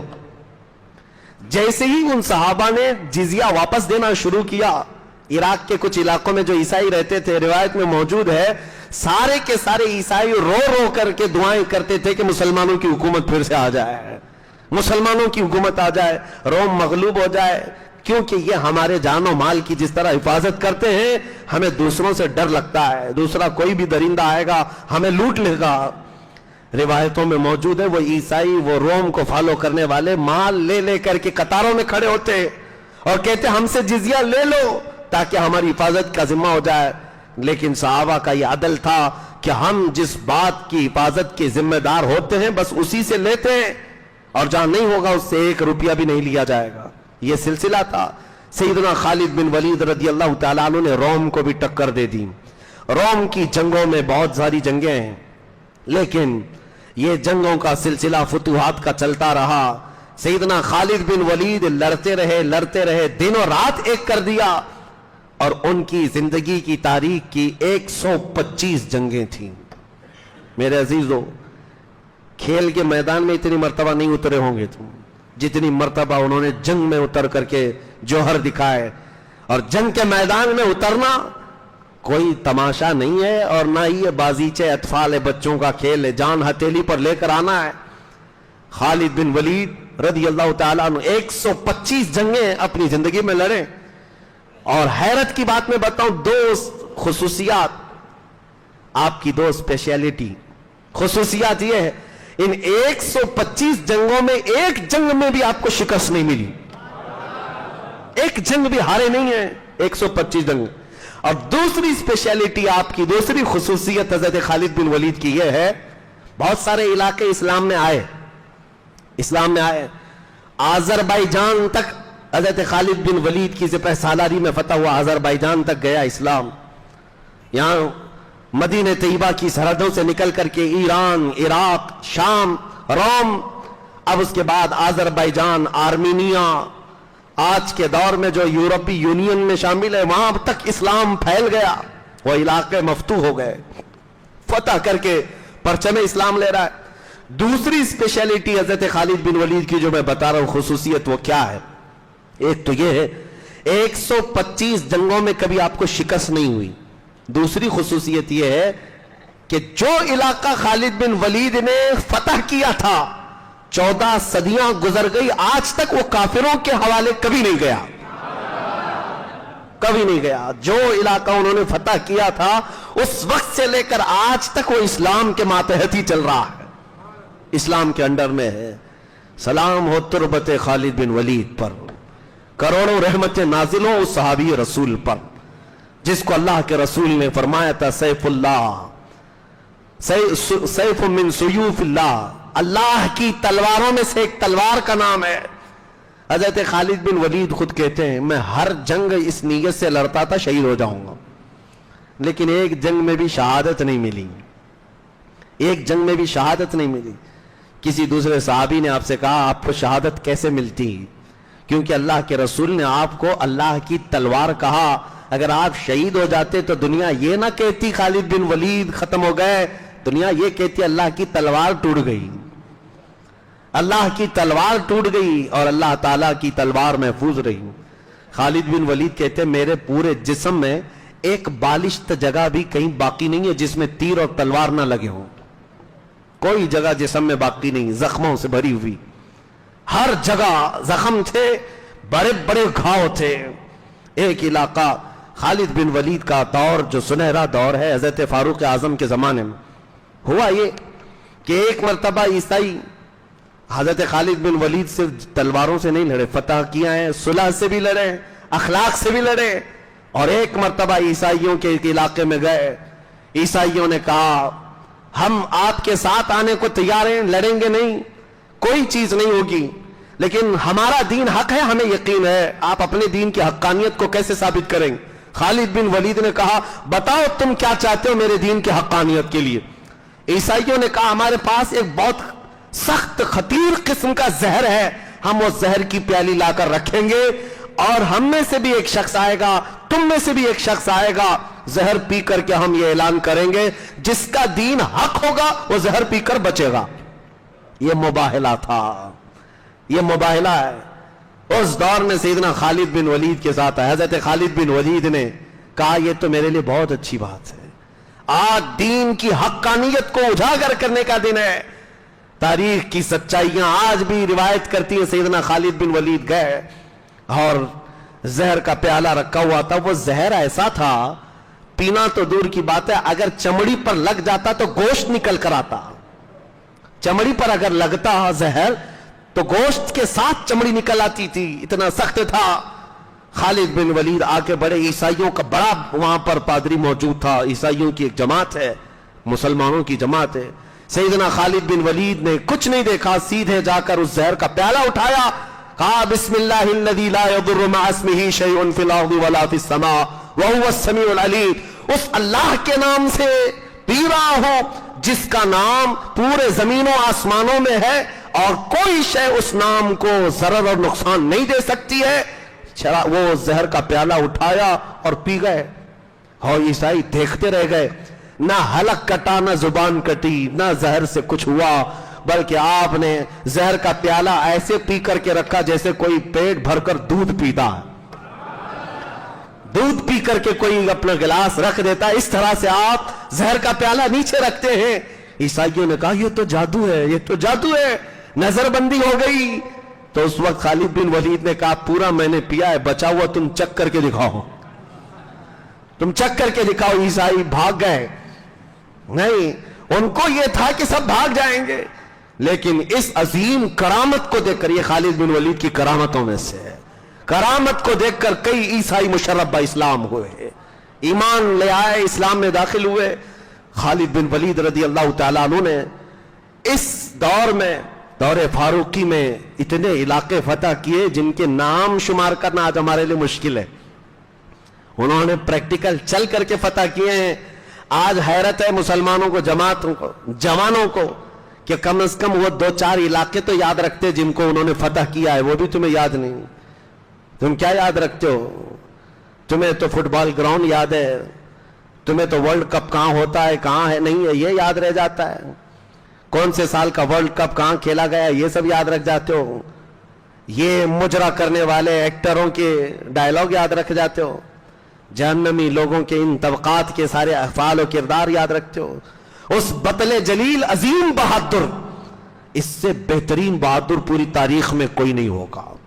آج کے نوجوانوں کو چاہیے کہ فخر کرنے کے لیے ہمارے پاس سب سے بڑی ایک شخصیت تھی، وہ خالد بن ولید کی تھی، اللہ کی تلواروں میں سے ایک تلوار، ان کا نام لیتے۔ بلکہ میں تو اپنی تقریروں میں پہلے سے کہتا آیا بچپن سے، کوئی اگر بزدل ہے تو اس پر 11 بار خالد بن ولید کا نام پڑھو، شاید بزدلی ختم ہو جائے، دل کے اندر سے خوف نکل جائے۔ میں یہ اس لیے کہہ رہا ہوں کہ کم از کم تم اپنی تاریخ، اپنے اسلاف کو یاد کرتے، بچوں کو گڑی گڑیا کے قصے، چور پولیس کے قصے سنانے چھوڑ دو، خالد بن ولید اور صلاح الدین ایوبی کو سناؤ، بچے جوان ہوں گے تو ڈرپوک نہیں پیدا ہوں گے انشاءاللہ. ہم یہاں پر سیریل اور ان کے ہاتھوں میں گیم پکڑا کر بیٹھے ہوئے ہیں, اور میرے عزیزوں خالد بن ولید کی ان فتوحات کو سننے کے بعد ذرا اپنے دامن میں جھانک کر کے بھی دیکھنا, تمہاری زندگی میں کوئی جنگ تو آئی بھی نہیں. وہ جنگوں میں اتر گئے تھے. ہاں آج کے جوان لڑتے ہیں, گیم میں ہیں, بہت ماہر ہیں گیم میں, ایسے لڑتے ہیں پتہ نہیں کتنے اسٹیچو کو سلا دیتے ہیں. اور پب جی کے تو ایسے دیوانے رہ گئے تھے کہ ایسا لگتا تھا کہ وہ جتنے اس میں کارٹون آتے ہیں ان کو مارتے مرتے کب اس کی موت آنے والی پتہ نہیں چلتا. ان کے دلوں میں رچ بس گیا جیسے بنی اسرائیل کے دلوں میں بچڑے کی پوجا رچ بس گئی تھی. پب جی گیم اور پتہ نہیں کتنے ایسے گیم. ان جوانوں نے یہی سمجھ لیا ہے, ارے نادانوں, کھاتے بہت زیادہ ہو, دودھ بھی پیتے ہو, اخروٹ بادام کاجو سب کھاتے ہو, جیم میں جا کے ورک آؤٹ کرتے ہو, شرم کرو, تمہیں اللہ تعالیٰ نے طاقت گیم کھیلنے کے لیے نہیں دی ہے, گیم کھیلنے کے لیے نہیں دی ہے. آج جنگ اگرچہ نہیں ہو رہی ہے لیکن اس دور کا پہلوان وہ ہے جو صبح کے وقت بستر چھوڑے اور فجر کی 2 رکعت ادا کرے. سیدنا علی کرم اللہ وجہہ الکریم نے فرمایا میرے نزدیک وہ طاقتور شخص ہے, وہ طاقتور شخص ہے. اور اللہ کے حبیب صلی اللہ تعالی علیہ وسلم کا فرمان ہے میری امت جب تک گھوڑے کی پیٹھ اور فجر کی جماعت نہیں چھوڑے گی اللہ اس پر کسی بھی قوم کو غلبہ نہیں عطا کرے گا, کبھی کوئی قوم تم پر غالب نہیں آئے گی. حضرت خالد بن ولید کا یہ دور, لیکن تاریخ کی سچائیاں ہیں. سیدنا عمر فاروق رضی اللہ تعالیٰ عنہ کے دور خلافت میں یہ فتوحات ہوئیں. چاہے سعد بن ابی وقاص امیر ہو, ابو عبیدہ بن جراح امیر ہو, یا خالد بن ولید امیر لشکر ہو, کوئی بھی ہو, لیکن دور تو فاروق اعظم کا ہی تھا, خلافت تو ان کی تھی. سپہ سالار لڑا ہے جنگوں میں لیکن خلافت کا دور یاد کیا جائے گا کیونکہ انہی کی مرضی سے انہی کی منشا سے سب چلے جاتے تھے. لیکن میں نے سب سے پہلے تقریر میں شروعات اس بات پر کی تھی کہ سیدنا عمر فاروق کی مزاج میں سختی بہت تھی. رائے لینے کا, فیصلہ لینے کا آپ کے اندر ایسا جذبہ تھا, وہ کسی کی روح رعایت نہیں کرتے. اور اسی سختی اور صلابت کی وجہ سے کئی صحابہ پر بھی اس کا اثر پڑا ہے. حضرت خالد بن ولید جو سپہ سالار تھے, نامزد سپہ سالار تھے, مسلمانوں کے عظیم لشکر کو وہ امیری کیا کرتے تھے. لیکن ایک دور آیا 17 ہجری تھی, یعنی حضرت عمر فاروق رضی اللہ تعالیٰ عنہ کی خلافت کے تقریباً 5 سال گزر چکے تھے. اس کے بعد سیدنا خالد بن ولید رضی اللہ تعالیٰ عنہ کے معزولی کا لیٹر جاری ہو گیا, ان کو معزول کیا جائے. اس واقعے کو لے کر مستشرقین جو ہے ایک جماعت یہودیوں کی جن کو اورینٹلائز کہا جاتا ہے, یہ اسلام کے متعلق بہت سارے مطالعہ کرتے ہیں اور پڑھتے ہیں, حدیث بھی پڑھتے ہیں, فقہ بھی, قرآن بھی, تفسیر بھی, اور پھر مسلمانوں میں اعتراضات ڈھونڈ کر کے شک پیدا کرنے کے لیے کتابیں لکھتے ہیں اور دماغوں میں یہ چیزیں پیدا کرتے ہیں, جماعتیں بناتے ہیں. مستشرقین یہ بہت زیادہ ان چیزوں کو اٹھاتے ہیں. خالد بن ولید کو معزول کر دیا عمر ابن خطاب نے, اور یہ کہتے ہیں ان کے خلافت کے دور کا یہ بہت ہی ایسا کام تھا جو پسپائی کی طرف مسلمانوں کو لے جاتا ہے, یا مسلمانوں میں اس چیز کا ایسا اثر پڑ سکتا تھا جو ان کو کمزور کر دے. یہ باتیں بہت اٹھاتے ہیں, لیکن فرق کچھ نہیں تھا. ان کے معاملات تھے کیونکہ خلیفہ وقت تھے اور ان کی اطاعت ضروری تھی. حضرت خالد بن ولید رضی اللہ تعالیٰ عنہ کے کچھ معاملات تھے. کس بات پر؟ حالانکہ مشاجرات کے متعلق بیان نہیں کرنا چاہیے, نہ ہی لڑائیاں تھیں. حضرت خالد بن ولید میں حضرت عمر میں کوئی لڑائی نہیں تھی. وہ ان کو خلیفہ اجل, خلیفہ وقت اور خلیفہ برحق سمجھتے تھے, اور ان کی اطاعت میں 5 سال گزارے ہیں. ابو عبیدہ بن جراح رضی اللہ تعالیٰ عنہ کے پاس یہ خط آیا کہ خالد بن ولید کو سپہ سالاری سے معزور کیا جائے. وجہ کیا تھی؟ کئی وجوہات بتائی جاتی ہیں, لیکن جو بھی وجوہات رہی ہوں, سیدنا عمر ابن خطاب کے مزاج میں یہ تھا کہ وہ ایک ادنا سی بھی چیز, کوئی ایسی جو اسراف ہو, ضائع ہو, اس کو برداشت نہیں کرتے. حضرت خالد بن ولید کا معاملہ یہ تھا کہ وہ جنگوں میں جب جاتے تھے تو بہت سارے فیصلے ان کو خود لینے پڑتے تھے, اور بہت ساری چیزیں ایسی جگہ پر خرچ بھی کرتے تھے, اور وہ خلیفہ وقت کو اس بات کی اطلاع دینے کے لیے اتنے اسباب نہیں مہیا تھے. حضرت ابوبکر صدیق کے زمانے میں بھی یہ چلتا رہا, تو حضرت ابوبکر صدیق ان کی خدمات کی وجہ سے یہ ساری چیزوں کی طرف نظر نہیں فرماتے, لیکن حضرت عمر سخت مزاج تھے. اور عدالت فاروقی پتہ ہے پوری دنیا جانتی. ایک بار خبر یہ آئی کہ ایک شاعر نے, اس وقت شعر و شاعری کا دور ہے, ایک شاعر نے کچھ بہت اچھے اشعار پڑھے تو حضرت خالد بن ولید نے 12,000 درہم اس کو نذرانے میں دے دیے. شاعر صاحب سنو, بہت زیادہ نذرانہ دینا بھی خطرے سے خالی نہیں ہے. خالد بن ولید کا یہی تھا, بس 12,000 درہم انہوں نے ایک شاعر کو نذرانے میں دیے. اور یہ خبر پہنچی حضرت عمر فاروق کو. حضرت عمر کے ہاں تو معاملہ یہ تھا, کوئی گورنر اگر ایک ترکی گھوڑا بھی استعمال کرتا اچھے قسم کا تو اسے اتار دیتے تھے. تم کل سے گورنر نہیں ہو, اعلیٰ قسم کا لباس پہن رہا ہے. کسی کے بارے میں یہ خبر دی گئی. ان کے خود بیٹے حضرت عاصم وہ گوشت کھا رہے تھے, بہت لذیذ گوشت. حضرت عمر آئے, کہا کیا کھا رہے ہو؟ کہا بہت خواہش ہو رہی ہے گوشت کھانے کی. جانتے ہو حضرت عمر کیا کہتے ہیں؟ کہا جو خواہش ہے وہ کھا لو گے. آپ فرماتے ہیں تمہیں پتا ہے آدمی جو طبیعت کرے جو چاہے, جب اس کی تمنا ہو کھانے کی اور وہی چیز کھا لے, ہر بار ایسا کرتا رہے, اللہ کے نزدیک قیامت کے دن وہ چوروں میں اٹھایا جائے گا. حضرت عمر اتنا تقوی والے تھے, اپنے بیٹے کو اس چیز پر وہ روک سکتے ہوں. تو 12,000 درہم کا نذرانہ جب یہاں پتا چلا تو فوراً آپ نے قاصد بھیجا, خالد بن ولید سے پوچھو. خط میں پہلے یہی تھا, یہ 12,000 درہم کہاں کے تھے؟ یہ بیت المال کے تھے جو شاعر صاحب کو تم نے نذرانے میں دیے, یا اپنی جیب کے تھے؟ اگر بیت المال کے تھے تو مسلمانوں کے مال کو ضائع کیا ہے.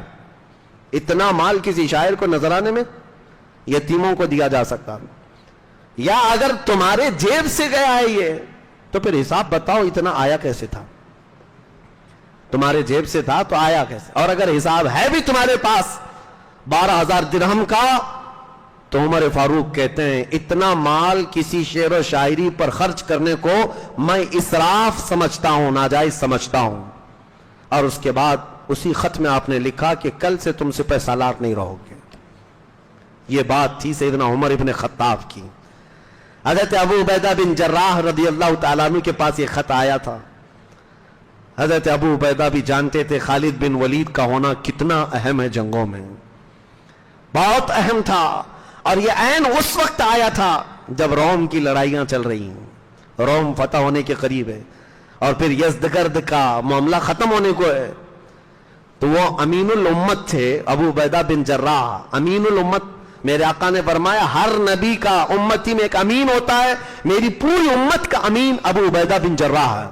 ان کو امین الامت کہا گیا, وہ امانتوں والے بھی ہیں. تو انہوں نے عمر ابن خطاب رضی اللہ تعالیٰ عنہ کا یہ لیٹر چھپا لیا, خط رکھ لیا, ابھی خالد بن ولید کو دے دوں, معزول کر لوں, جنگیں چل رہی ہیں, بہت جگہ ان کو کام آنا ہے. تو کچھ فتوحات جو باقی تھی وہ سارے فتح ہو گئے. تو ابو عبیدہ بن جراح نے وہ خط لے جا کر کے پہلے دیا نہیں, بلکہ پہلے وہ سوالات کیے جو امیر المومنین نے بھیجے تھے.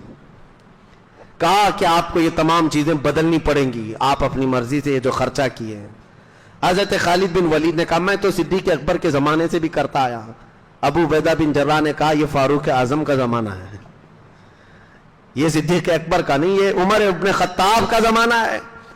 پھر انہوں نے خط ان کے سامنے دیا کہ عمر ابن خطاب امیر المومنین کا ایک خط آیا ہے. حضرت خالد بن ولید نے خط کھول کر دیکھا, جیسے ہی پڑھا مسکرائے اور کھڑے ہوئے. ابو عبیدہ بن جراح کے ہاتھ چومے اور کہا اب میں اپنی پوری باقی کی جتنی زندگی ہے آپ کی سپہ سالاری میں عام لشکری بن کر لڑنے کو بھی فخر محسوس کروں گا. یہ نہیں ہے کہ برسوں سے میں ایک عہدے پر تھا, مجھے ہٹائے, صدر صاحب کو ہٹائے تو منہ پھلا لیا, ہماری کرسی ہل گئی, اب صدر کے علاوہ کوئی بننا ہی نہیں ہے ہم کو. میرے عزیزوں تمہیں پتہ نہیں, اللہ صدر سے ہٹا کر چپراسی بھی بنا دے, مولا کریم. یہ وہ قادر مطلق ہے. خالد بن ولید کو پڑے ہوتے تو سمجھ میں آتا, منصب عہدے یہ سب وقتی ہوتے ہیں, بہت وقتی ہوتے ہیں, بہت شارٹ لمیٹڈ پیریڈ کے لیے ہوتے ہیں. اور اگر کوئی یہ چاہتا ہے کہ میں ہی رہوں گا رستم, میں ہی رہوں گا پہلوان, میں ہی رہوں گا بادشاہ, ایسا نہیں ہوتا, ایسا نہیں ہوتا. بڑے بڑے اتار دیے جاتے ہیں. اور ابھی دیکھنا ہوائیں چلیں گی, ملک کے بھی حالات بدل سکتے ہیں. اللہ تبارک و تعالی قادر مطلق ہے, لیکن اس فیصلوں پر عمل کر لینے میں عزت خالد بن ولید کو پوری دنیا جانتی ہے، لیکن انہوں نے کوئی سرکشی نہیں کی، نہ کوئی بغاوت کی. ان کے فتح کیے ہوئے علاقے ایک دو نہیں، سینکڑوں، یعنی 100 سے زیادہ علاقے فتح کیے ہوئے ہیں. کتنی جگہ ان کا بنایا ہوا گورنر ہے. کیا کبھی یہ بغاوت کر جاتے؟ نہیں، میں عمر ابن خطاب کی بات نہیں مانتا. طاقت بھی ہے، قوت بھی ہے، فوج بھی ہے، فتح کیے ہوئے علاقے بھی ہیں. نہیں، صحبت رسول پائے ہوئے تھے. کھڑے ہو گئے، خط کو لے کر چوم لیا، اور ابو عبیدہ بن جراح کے ہاتھ کو چوم کر کہتے ہیں آپ امیر لشکر ہیں، آپ سپہ سالار ہیں، میں اپنی بقیہ پوری زندگی آپ کی سپہ سالاری میں عام فوجی کے ساتھ، عام لشکری کی طرح خدمات انجام دینے کو بھی سعادت محسوس کروں گا. یہ خالد بن ولید رضی اللہ تعالیٰ عنہ اس وقت جو کیا. اب میں آپ کو یہ جو بتایا ہوں، ایک بات میں بتا دوں میرے عزیزوں، اسی لیے ہم کہتے ہیں صحابہ کے ان معاملات کو سننا ہو تو کسی سنی صحیح العقیدہ سے سنو. کسی چنی سے سنو گے تو پھر وہ ایسے اختلافات بتائے گا کہ تمہارے دل میں لگنے لگے عمر فاروق نے ایسا کیا، خالد بن ولید نے ایسا کیا، علی بن ابی طالب نے ایسا کیا، امیر معاویہ نے ایسا کیا. نہیں، اعتدال اور توازن برقرار رکھنا سارے صحابہ کے درمیان یہ امت پر فرض ہے، اس لیے کہ ہمیں پتا ہے سب کو جو شرف ملا ہے وہ صحبت رسول کا ملا ہے. میرے آقا نے فرمایا میرے کسی بھی صحابی کو گالی نہ دو، کسی بھی صحابی کو برا بھلا نہ کہو. صحابہ میں کسی کے ساتھ بھی ہم برا بھلا کریں گے تو رسول اللہ کو تکلیف ہوگی. ہم یہ مد نظر رکھتے ہیں، اللہ کے رسول کی شرف صحبت انہیں ملی ہوئی ہے، اس لیے ہم سب کو عزت کے ساتھ یاد کرتے ہیں. ان کی خدمات سب کی اپنی جگہ پر ہیں. عمر ابن خطاب رضی اللہ تعالیٰ عنہ کے دور خلافت میں خالد بن ولید رضی اللہ تعالیٰ عنہ کا معزول ہونا یہ اتنا بڑا واقعہ، اس کو مستشرقین یہودی بنا کر پیش کرتے ہیں اور مسلمانوں میں شک پیدا کرنے کی کوشش کرتے ہیں. ایسا نہیں ہے. حضرت عمر سے پوچھا گیا، ان کی خدمات بہت ہیں. ایک جنگ موتا میں انہوں نے 9 تلواریں اپنے ہاتھ سے توڑ ڈالی تھیں. جنگ قادسیہ، جنگ یرموک، پتہ نہیں کتنی جنگیں ہیں تاریخ میں ہیں. حضرت عمر سے پوچھا گیا خالد بن ولید کو اچانک معزول کیوں کیا؟ کہا یہ ایک تو وہ معاملہ تھا، سختی کرتے تھے حضرت عمر فاروق معاملات پر کہ کوئی بھی اسراف نہیں ہونا چاہیے مال میں، لیکن اس کے علاوہ دوسری وجہ حضرت عمر فاروق نے یہ بتائی جو خالد بن ولید کی خدمات بہت ہیں. یہ کون کہہ رہے ہیں؟ امیر المومنین عمر بن خطاب کہہ رہے ہیں خالد بن ولید کی خدمات بہت ہیں، وہ اللہ کی تلواروں میں سے تلوار ہے، رسول اللہ نے فرمایا. لیکن میں یہ چاہتا ہوں کہ پورے مومنین میں، مسلمانوں میں یا دنیا کو یہ لگنے نہ لگے کہ ہر جنگ صرف خالد کی وجہ سے پتہ ہوتی ہے، یہ تصور کسی کے دماغ میں نہ بیٹھ جائے. کہا کہ پھر آپ کیا چاہتے ہیں؟ میں یہ تصور دینا چاہتا ہوں مسلمانوں کو فتح ملتی ہے تو اللہ کی مدد سے ملتی ہے. اللہ رب العزت پر توکل لوگوں کا برقرار رہے، کسی شخص پر ڈیپینڈ ہونا نہیں.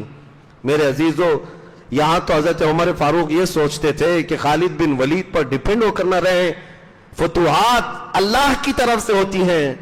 یہاں پتہ نہیں ایسے ایسے ڈھکوسلے پیر آئے ہوئے ہیں، کہتے ہیں بس ہمارے پیچھے رہو جنت تک لے جائیں گے، اور اس کے علاوہ تو کچھ ہوگا ہی نہیں تمہارا.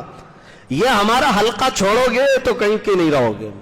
یہ باندھ کر کے رکھو، اس حلقے میں ایسے باندھ کر کے رکھو کہ یہاں سے نکل نہیں سکتے. خود کا پتہ نہیں مرنے کے بعد کتنے مارے جائیں گے، کتنے پیٹے جائیں گے فرشتوں سے، لیکن دوسروں کے دلوں میں یہ باتیں ڈال کر کے رکھنا. اسی لیے یاد رکھو کسی ایک پر ڈیپینڈ ہو کر کے رہنا یہ نہیں ہے ہمارے ہاں. دین اسلام اللہ پر توکل سکھاتا ہے. شریعت میرے مصطفیٰ کی ہوگی اور قیامت تک مومنین کو مدد ہوگی تو اللہ کی طرف سے ہوگی. ہاں یہ اور بات ہے کہ اللہ کسی کو ذریعہ بنائے گا، وہ ذریعہ ہوگا، کوئی سپہ سالار ہوگا، کوئی امیر ہوگا، کوئی ہمارا قائد ہوگا، وہ ذریعہ ہوگا، لیکن مدد کس کے ذریعے سے ہوگی؟ صرف اللہ ہی سے ہوگی. اب سنیے سیدنا عمر بن خطاب کی دور خلافت کی یہ سرحدیں بڑھتی گئیں، کہاں تک پہنچیں؟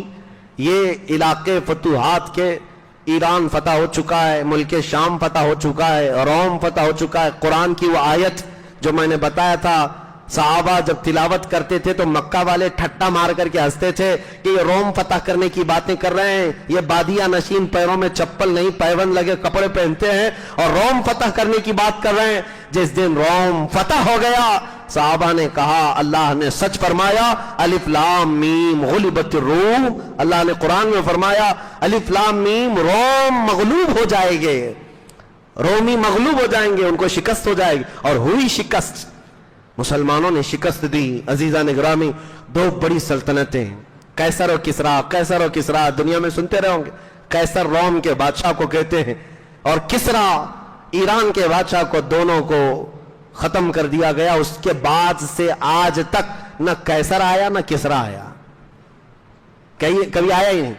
اب کوئی نہ قیصر آیا نہ کوئی کسریٰ آیا. ہو سکتا ہے کسی محلے میں کسی بچے کا نام آیا ہوگا قیصر نام، لیکن جو بادشاہ قیصر تھا وہ نہیں آیا، بادشاہ تھا وہ نہیں آیا. اور ایران کی سلطنت کے ختم ہونے کے جو معاملات تھے، اس میں جو خسرو پرویز جس نے رسول اللہ کا خط پھاڑا تھا، اس کو اس کے بیٹے نے قتل کیا تھا.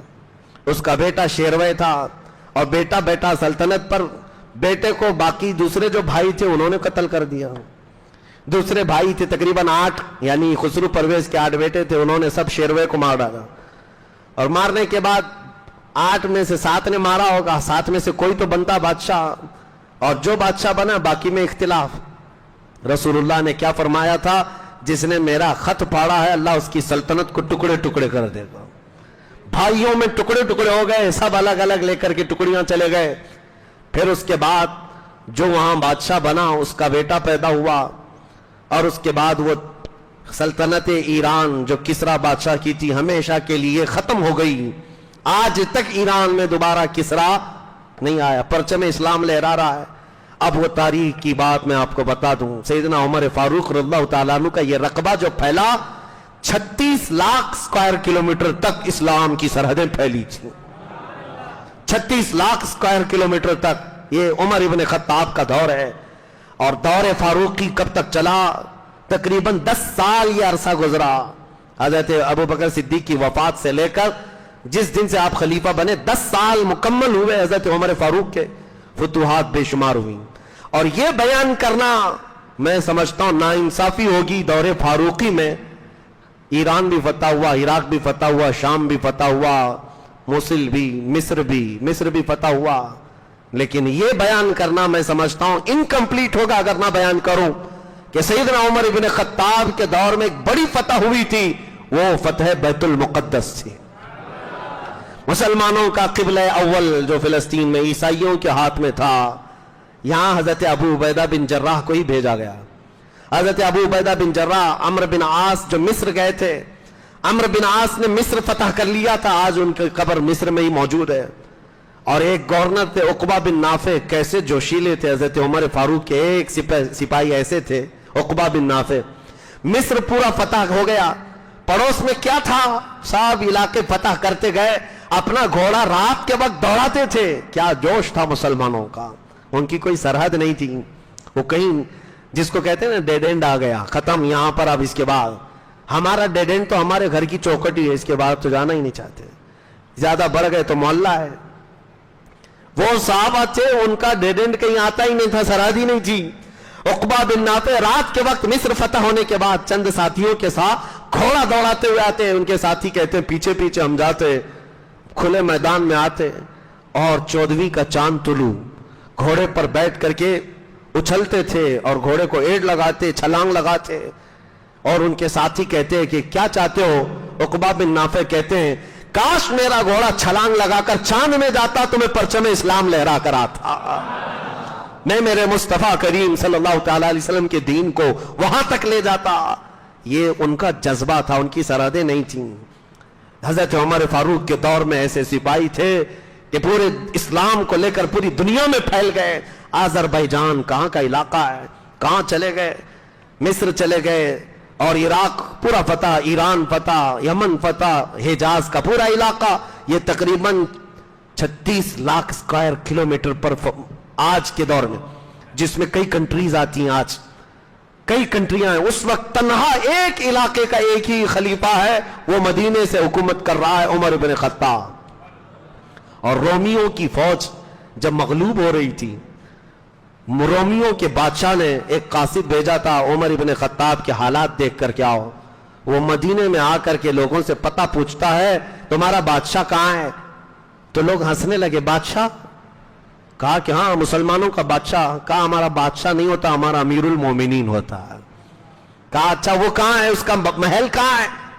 جو مدینے میں موجود مسلمان تھے وہ پھر ہنس پڑے, محل امیر المومنین کا محل نہیں ہے, دیکھو مسجد نبوی کے قریب میں پیپل کا ایک درخت ہوگا, اس کے سائے میں سو رہا ہوگا. وہ روم سے آیا ہوا ایلچی قاصد کہتا ہے جس کے خوف سے ہمارے بادشاہوں کے کپڑے گیلے ہو رہے ہیں, ہاں ہارٹ اٹیک آ کر موت آ رہی ہے, اور یہ پیپل کے جھاڑ کے نیچے بے خوف سویا ہوا ہے. حضرت عمر کو ڈھونڈتے ہوئے وہاں آیا تو یقیناً وہ درخت کے نیچے ننگی پیٹ سوئے ہوئے تھے. اس قاصد نے یہ سوچ کر کے کہ یہاں اگر قصہ ختم کر دوں تو روم بھی سکون کی سانس لے گا, ایران بھی سکون کی سانس لے گا, سوچ رہا تھا. حضرت عمر کی آنکھیں کھل گئی اور کہا جو تو سوچ رہا ہے وہ ہوگا نہیں. حضرت عمر بیدار ہوئے, کہا ہم نے اپنی کرسی غریبوں کا خون چوس کر کے نہیں بچھائی ہے جیسے تمہارے بادشاہوں نے رکھی ہے, ہماری کرسی اللہ کی مرضی سے رسول اللہ کی شریعت پر قائم ہے. جب تک میرا مولا چاہے گا کوئی بڑی مصیبت آئے, عمر کو اس کے قدموں سے ہلا نہیں سکے گی. بتاؤ کیا پیغام لے کر آئے, جو پیغام تھا جلدی جلدی بتایا اور بھاگ گیا. حضرت عمر فاروق رضی اللہ تعالیٰ عنہ کے نہ کوئی اتنے باڈی گارڈ تھے, نہ سیکورٹی تھی, کچھ نہیں, بے خوف و خطر جیتے تھے اور سرحدوں کو وہاں تک پھیلایا تھا. تو میں عرض کر رہا تھا بیت المقدس کی فتح ابو عبیدہ بن جراح گئے تھے, لڑائی نہیں ہوئی. آپ کو میں بتاؤں اگر تاریخ, میں نے شاید رمضان المبارکہ کے آخری جمعہ میں جو یوم القدس منایا جاتا ہے بیت المقدس کی تاریخ میں بتایا ہے, ہمیشہ وہ لڑائیوں کی جگہ رہی ہے فلسطین. کبھی یہودیوں نے عیسائیوں کو مارا ہے, کبھی عیسائیوں نے یہودیوں کو مارا ہے, سب نے مار مار کے وہاں کی زمین کو لال کر دیا ہے. ایک بار تو بابل کی طرف سے آیا ہوا عراق کا ایک بادشاہ تھا, وہ یہودیوں کو اتنا مارا تھا کہ پورا فلسطین رنگین ہو گیا تھا یہودیوں کے خون سے. پھر ٹائٹس نام کا بادشاہ آیا تھا عیسائیوں کا, اس نے یہودیوں کو بہت مارا تھا. پھر یہودیوں کی حمایت میں ایک بادشاہ آیا تھا, اس نے عیسائیوں کو بہت مارا تھا. یہ تو چل ہی رہا تھا, وہ زمین ہمیشہ خون سے رنگین تھی. جب حضرت ابو عبیدہ بن جراح وہاں داخل ہوئے تو عیسائیوں کو لڑنا چاہیے تھا جیسے یہودیوں سے لڑتے تھے. دیکھا انہوں نے, خبریں سب سنی تھی, بھائی روم بھی گیا, ایران بھی گیا, بیت المقدس میں آ گئے, بھلائی اسی میں ہے کہ صلح کر لو. ابو عبیدہ بن جراح سے کہا ہم لڑیں گے نہیں, صلح کر لیں گے بیت المقدس میں, لیکن ہماری صرف ایک شرط ہے کہ صلح نامہ جو لکھا جائے گا وہ تمہارے امیر المومنین ہی لکھیں گے. وہ مدینے میں ابو عبیدہ بن جراح نے خط لکھ کر بھیجا کہ بیت المقدس فتح ہو گیا ہے, الحمدللہ فلسطین میں مسلمان آ گئے, لیکن یہاں کے جو عیسائی پادری ہیں وہ چاہتے ہیں کہ صلح نامہ جو لکھا جائے گا ایگریمنٹ, اس پر دستخط براہ راست آپ کی ہوگی, آپ کی تحریر ہوگی. حضرت عمر نے یہ خط پا کر کہا ٹھیک ہے ہم چلتے ہیں. اپنا ایک غلام لیا, ایک گھوڑا لیا اور چل پڑے. کہاں مدینے سے بیت المقدس کے لیے, لیکن عدالت فاروقی بھی دیکھو, غلام سے کہا دیکھو ایک ہی گھوڑا ہے میرے پاس اور چلنے والے دو ہیں, ہم دو بیٹھیں گے تو گھوڑے کے اوپر زیادتی ہوگی. ایسا ہے 1 میل میں بیٹھوں گا تم چلو گے, 1 میل تم بیٹھو گے میں چلوں گا. یہ امیر المومنین کا عدل. اور اس کے بعد ایسی ہی پورا راستہ طے کیا, 1 میل خود بیٹھتے تھے, غلام نکیل پکڑ کر رسی پکڑ کر چلتا, پھر 1 میل کے بعد غلام کو بٹھاتے, خود رسی پکڑ کے چلتے تھے. اور یہ راستہ طے ہوا, بیت المقدس جانا ہے. فلسطین کے جتنے عیسائی تھے سب میں یہ بات مشہور تھی, امیر المومنین عمر ابن خطاب. بات تو یہ ہے میرے عزیزو, یہودی اور عیسائی مائیں اپنے بچوں کو تھپکیاں دے کر سلاتی, سو جا عمر آ جائے گا. ہاں خوف بھی ایسا بسا ہوا تھا اور تذکرہ بہت تھا حضرت عمر. اور جب حضرت عمر کے آنے کی خبر مل گئی کہ آ رہے ہیں, پورا علاقہ ٹوٹ پڑا تھا, دیکھنا ہے عمر ابن خطاب کو, دیکھنا ہے امیر المومنین کو, دیکھنا ہے. عیسائی بھی مسلمان بھی جو موجود تھے وہاں پر سب نکل پڑے. اور عجیب اتفاق ہے کہ بیت المقدس کے قریب آنے کے وقت باری غلام کے بیٹھنے کی تھی اور رسی پکڑنے کی باری عمر ابن خطاب کی. اللہ اکبر, وقت کا خلیفہ امیر المومنین عدل سے نہیں ہٹتا. غلام نے کہا حضور جگہ قریب آ گئی, آپ بیٹھیے. کہا نہیں باری تو تیری ہے, میں اس میں نا انصافی نہیں کروں گا. غلام بیٹھا ہوا ہے, رسی پکڑ کر چل رہے ہیں, اور جو عیسائی دیکھے نہیں تھے صاحب آئے, ٹوٹ پڑے اور غلام کو نعرہ لگانے لگے امیر المومنین امیر المومنین. ابو عبیدہ بن جراح نے چیخ کر کہا گھوڑے پر بیٹھا ہوا نہیں, رسی پکڑا ہوا امیر المومنین ہے, رسی پکڑا ہوا ہے. عیسائیوں نے پہلی مرتبہ ایسا خلیفہ دیکھا تھا، رسی پکڑ کر کے آ رہے تھے، آپ سے پوچھا گیا کیا ماجرا ہے؟ آپ نے بتایا مدینے سے چلتے ہی ہمارا دونوں کا یہ ایگریمنٹ ہو گیا تھا، ایک میل تم بیٹھو گے، ایک میل میں بیٹھوں گا، اتفاق ہے کہ آخری میل بیٹھنے کا اس کا آیا اور میرا چلنے کا آیا، اور میں انصاف کے خلاف نہیں جاتا۔ عیسائی بس اتنے اخلاق پر متاثر تھے کہ بیت المقدس میں لے گئے۔ بیت المقدس قبلہ اول مسلمانوں کا برسوں سے رہا ہے، وہ مرکز نبیوں کا بھی، 30,000 کے قریب نبی وہاں پر دفن ہیں، اور یہ وہ جگہ ہے جہاں سے میرے مصطفیٰ کریم صلی اللہ علیہ وسلم نے جس مسجد میں 1,24,000 کم و بیش نبیوں کی امامت فرمائی، اور یہی وہ مسجد اقصی بیت المقدس ہے جہاں سے رسول اللہ نے آسمانوں کا معراج کے وقت سفر فرمایا، اور اس وقت تک مسجد اقصی بیت المقدس مسلمانوں کے پاس نہیں تھی۔ مسجد اقصی بیت المقدس کا پھاٹک سب سے پہلے کسی نے کھولا ہے، امیر المومنین عمر بن خطاب رضی اللہ تعالی۔ شجاعت فاروقی اور بہادری پر لاکھوں سلام ہو عمر فاروق پر۔ بیت المقدس آج بھی چیخ کر پکارتا ہوگا عمر کہاں ہے، عمر کہاں ہے؟ سیدنا عمر بن خطاب گئے، پہلا خطبہ دیا تھا بیت المقدس میں، اور اس کے بعد ظہر کی اذان دی گئی تھی، اور جماعت سے حضرت عمر فاروق نے پہلی نماز پڑھائی۔ اس کے بعد بیت المقدس مسلمانوں کے ہاتھ میں رہا۔ بیچ میں کچھ سال ایسے آئے تھے جب عیسائیوں نے دوبارہ اس کو قبضہ کر لیا تھا، پھر صلاح الدین ایوبی نے دوبارہ اس کو حاصل کیا، اس وقت سے لے کر آج تک ہے۔ لیکن اب نمازیں تو ہماری ہوتی ہیں، خطبے بھی ہمارے ہوتے ہیں، لیکن اسرائیلی یہودیوں کا پورا قبضہ اس پر ہے، سیکورٹی ان کی ہے، ویزا ان کا ہے، انتظامات ان کے ہیں۔ اللہ کریم پھر سے ہمیں عمر اور صلاح الدین کا جانشین عطا فرمائے، جو بیت المقدس کے دروازے تمام مومنین کے لیے آزاد ہو جائے۔ اتنی بات نہیں، ختم نہیں، عیسائی اس قدر گرویدہ ہو گئے حضرت عمر کے، آپ نے اعلان کیا کہ اب تک جو شخص یہاں آتا رہا ہے، یہودی آتا تو جتنے عیسائی ہوتے قتل کر دیتا، عیسائی بادشاہ کوئی فتح کر لیتا تو جتنے یہودی آباد ہوتے سب کو قتل کرتا، لیکن محمد عربی کا غلام آیا ہے، محمد عربی کا غلام آیا ہے۔ آج حضرت عمر فاروق نے یہ بھی کہا، لوگ آج مجھ کو امیر المومنین کہتے ہیں، میری حیثیت صرف اتنی ہے میں خطاب کا بیٹا ہوں، بچپن میں مجھ سے 2 بکریاں نہیں سنبھالی جاتی تھی، میرے باپ مجھے مارتے تھے، عمر تجھے بکریاں نہیں سنبھالنی آتی، لائن میں نہیں لگا پاتا، لیکن اے لوگوں آج وہی عمر مدینے میں بیٹھ کر مصر، عراق، ایران، شام، یمن اور حجاز کے پورے خطے آذربائیجان تک اپنی حکومت چلا رہا ہے، اس لیے نہیں کہ خطاب کا بیٹا عمر ہے، اس لیے کہ رسول اللہ کا غلام عمر ہے۔ یہی صحابہ کا نعرہ تھا، جب تک بکے نہ تھے تو کوئی پوچھتا نہ تھا، یا رسول اللہ تم نے خرید کر ہمیں انمول کر دیا۔ سیدنا عمر فاروق کا خطبہ کمپلیٹ ہونے کے بعد آپ نے اعلان یہ کیا، جتنے عیسائی، جتنے یہودی رہنا چاہیں امن کے ساتھ رہ سکتے ہیں فلسطین میں، کسی کے ساتھ زور زبردستی نہیں، جو اسلام میں آنا چاہے خوش آمدید، استقبال ہے، سب کا استقبال ہوا۔ اس کے بعد عیسائیوں نے، آج بھی وہ چرچ موجود ہے بیت المقدس کے قریب جو ان کی سب سے پرانی چرچ، امیر المومنین کو بلایا، کہا آپ آئیے ہماری چرچ میں بھی، چرچ میں آئیں، اندر جانے کے بعد دروازہ کھول کر کہا آپ اپنا مصلی بچھائیں اور اپنی نماز ہماری گرجا گھر میں ادا کریں۔ حضرت عمر نے مصلی اٹھا لیا اور کہا یہاں اندر نہیں، باہر دروازے پر جا کر آپ نے 2 رکعت نماز ادا کی۔ عیسائیوں کے دلوں میں یہ بات لگنے لگی، کیا ہماری عبادت گاہ میں آپ کی عبادت نہیں ہوتی؟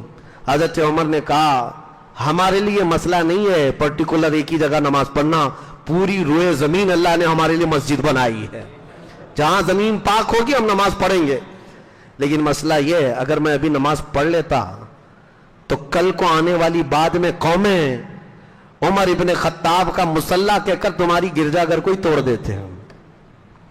ہاں ظاہر سی بات ہے، عمر فاروق کا مصلی ہے، یہاں پر نماز ادا ہوئی ہے، تمہاری کنیسہ محفوظ نہیں رہ جاتی۔ یہ عدل فاروقی تھا، ہر ایک کا خیال آپ کی خلافت کے دور میں تھا۔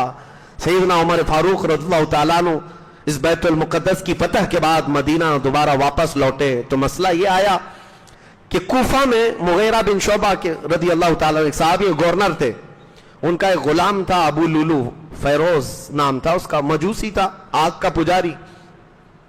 فیروز نام ہمارے بزرگوں نے کہا ہے اچھا نہیں، مناسب نہیں مسلمانوں میں، یہ مجوسی تھا, آگ کا پجاری تھا. یہ پارسی لوگ نام رکھا کرتے ہیں, آج بھی رکھا کرتے ہیں فیروز.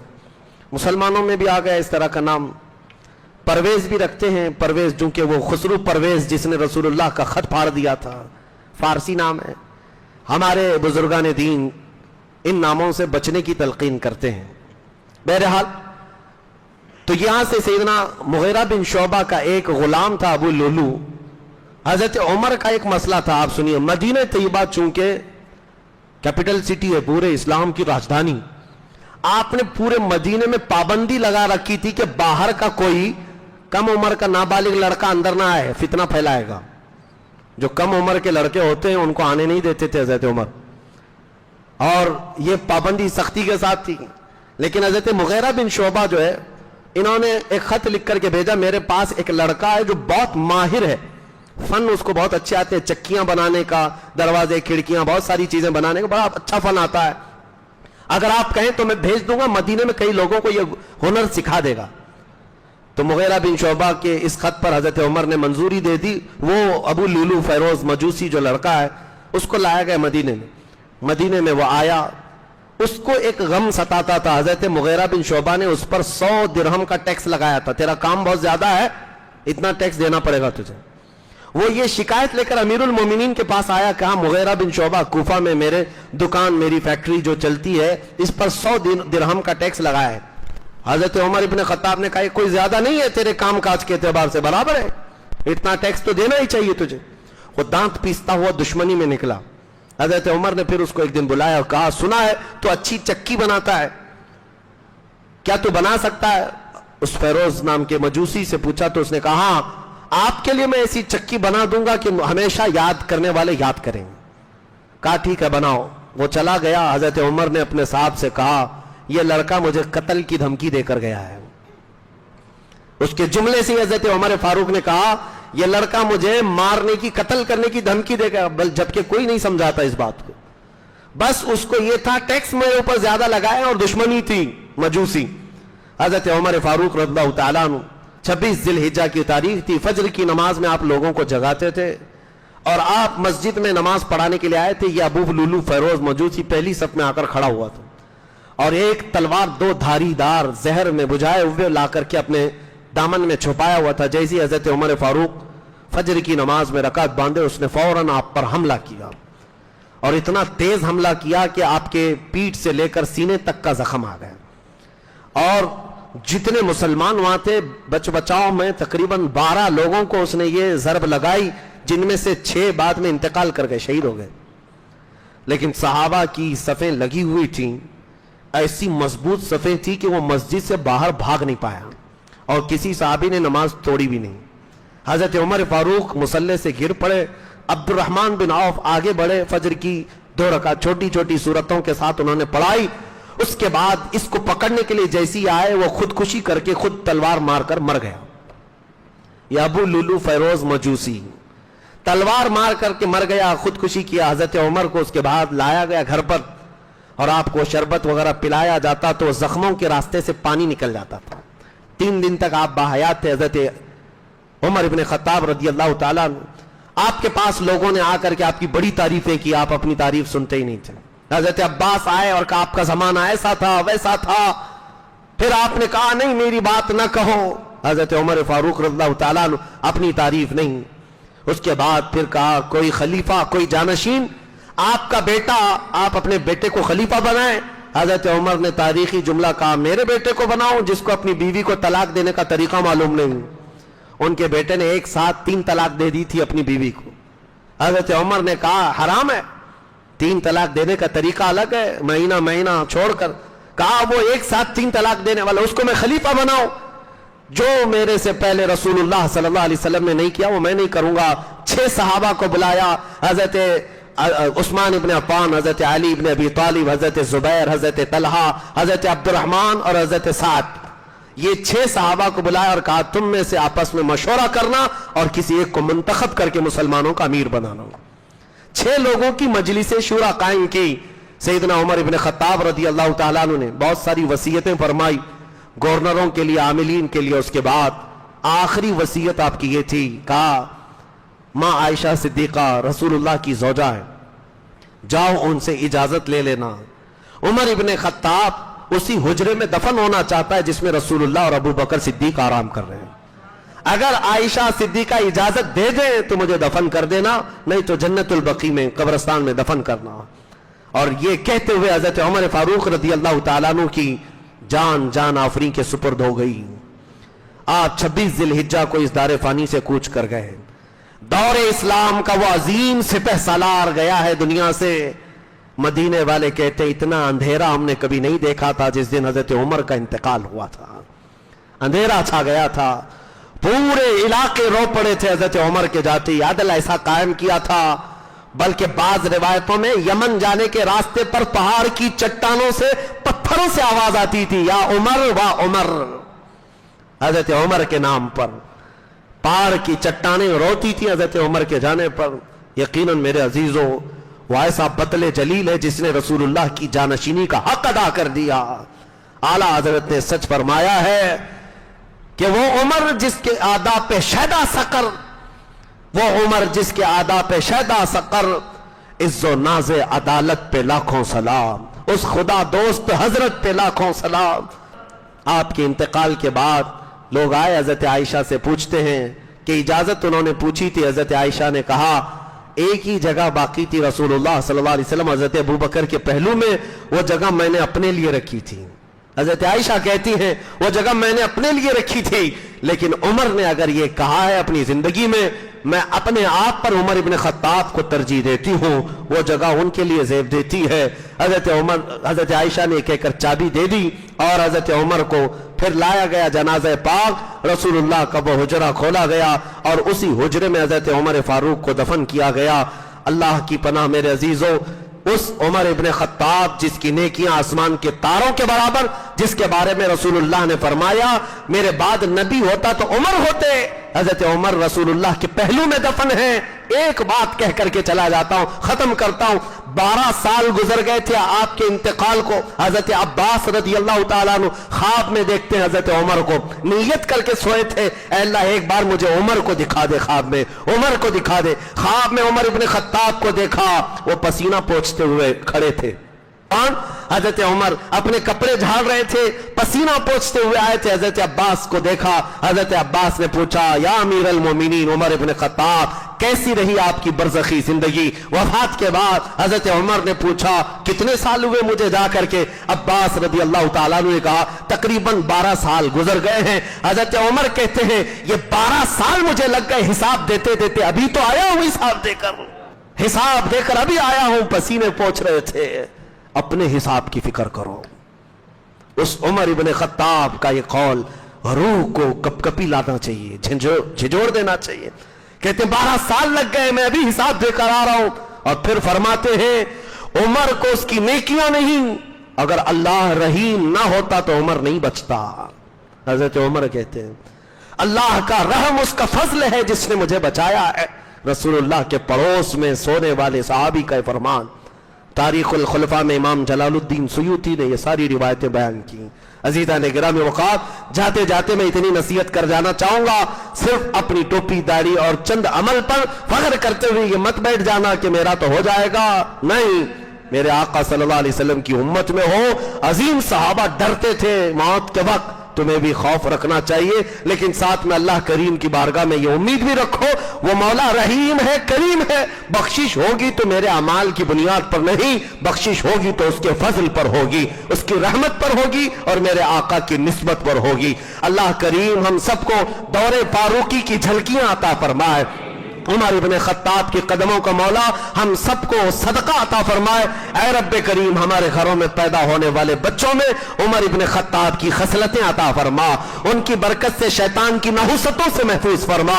اے رب العالمین پوری دنیا میں امت مصطفیٰ پر آج جو حالات طاری ہیں، فلسطین رو رہا ہے، عراق کی چیخیں ہیں، شام جل رہا ہے، یمن ٹوٹ گیا ہے، مولا عمر ابن خطاب کو امت یاد کر رہی ہے۔ اس عمر ابن خطاب کے قدموں کا واسطہ مولا تیرے حبیب کی امت پر رحم و کرم نازل فرما۔ رب کریم تیرے حبیب کی امت کو کھویا ہوا وقار عطا فرما۔ وآخر دعوانا الحمدللہ رب العالمین۔ السلام علیکم۔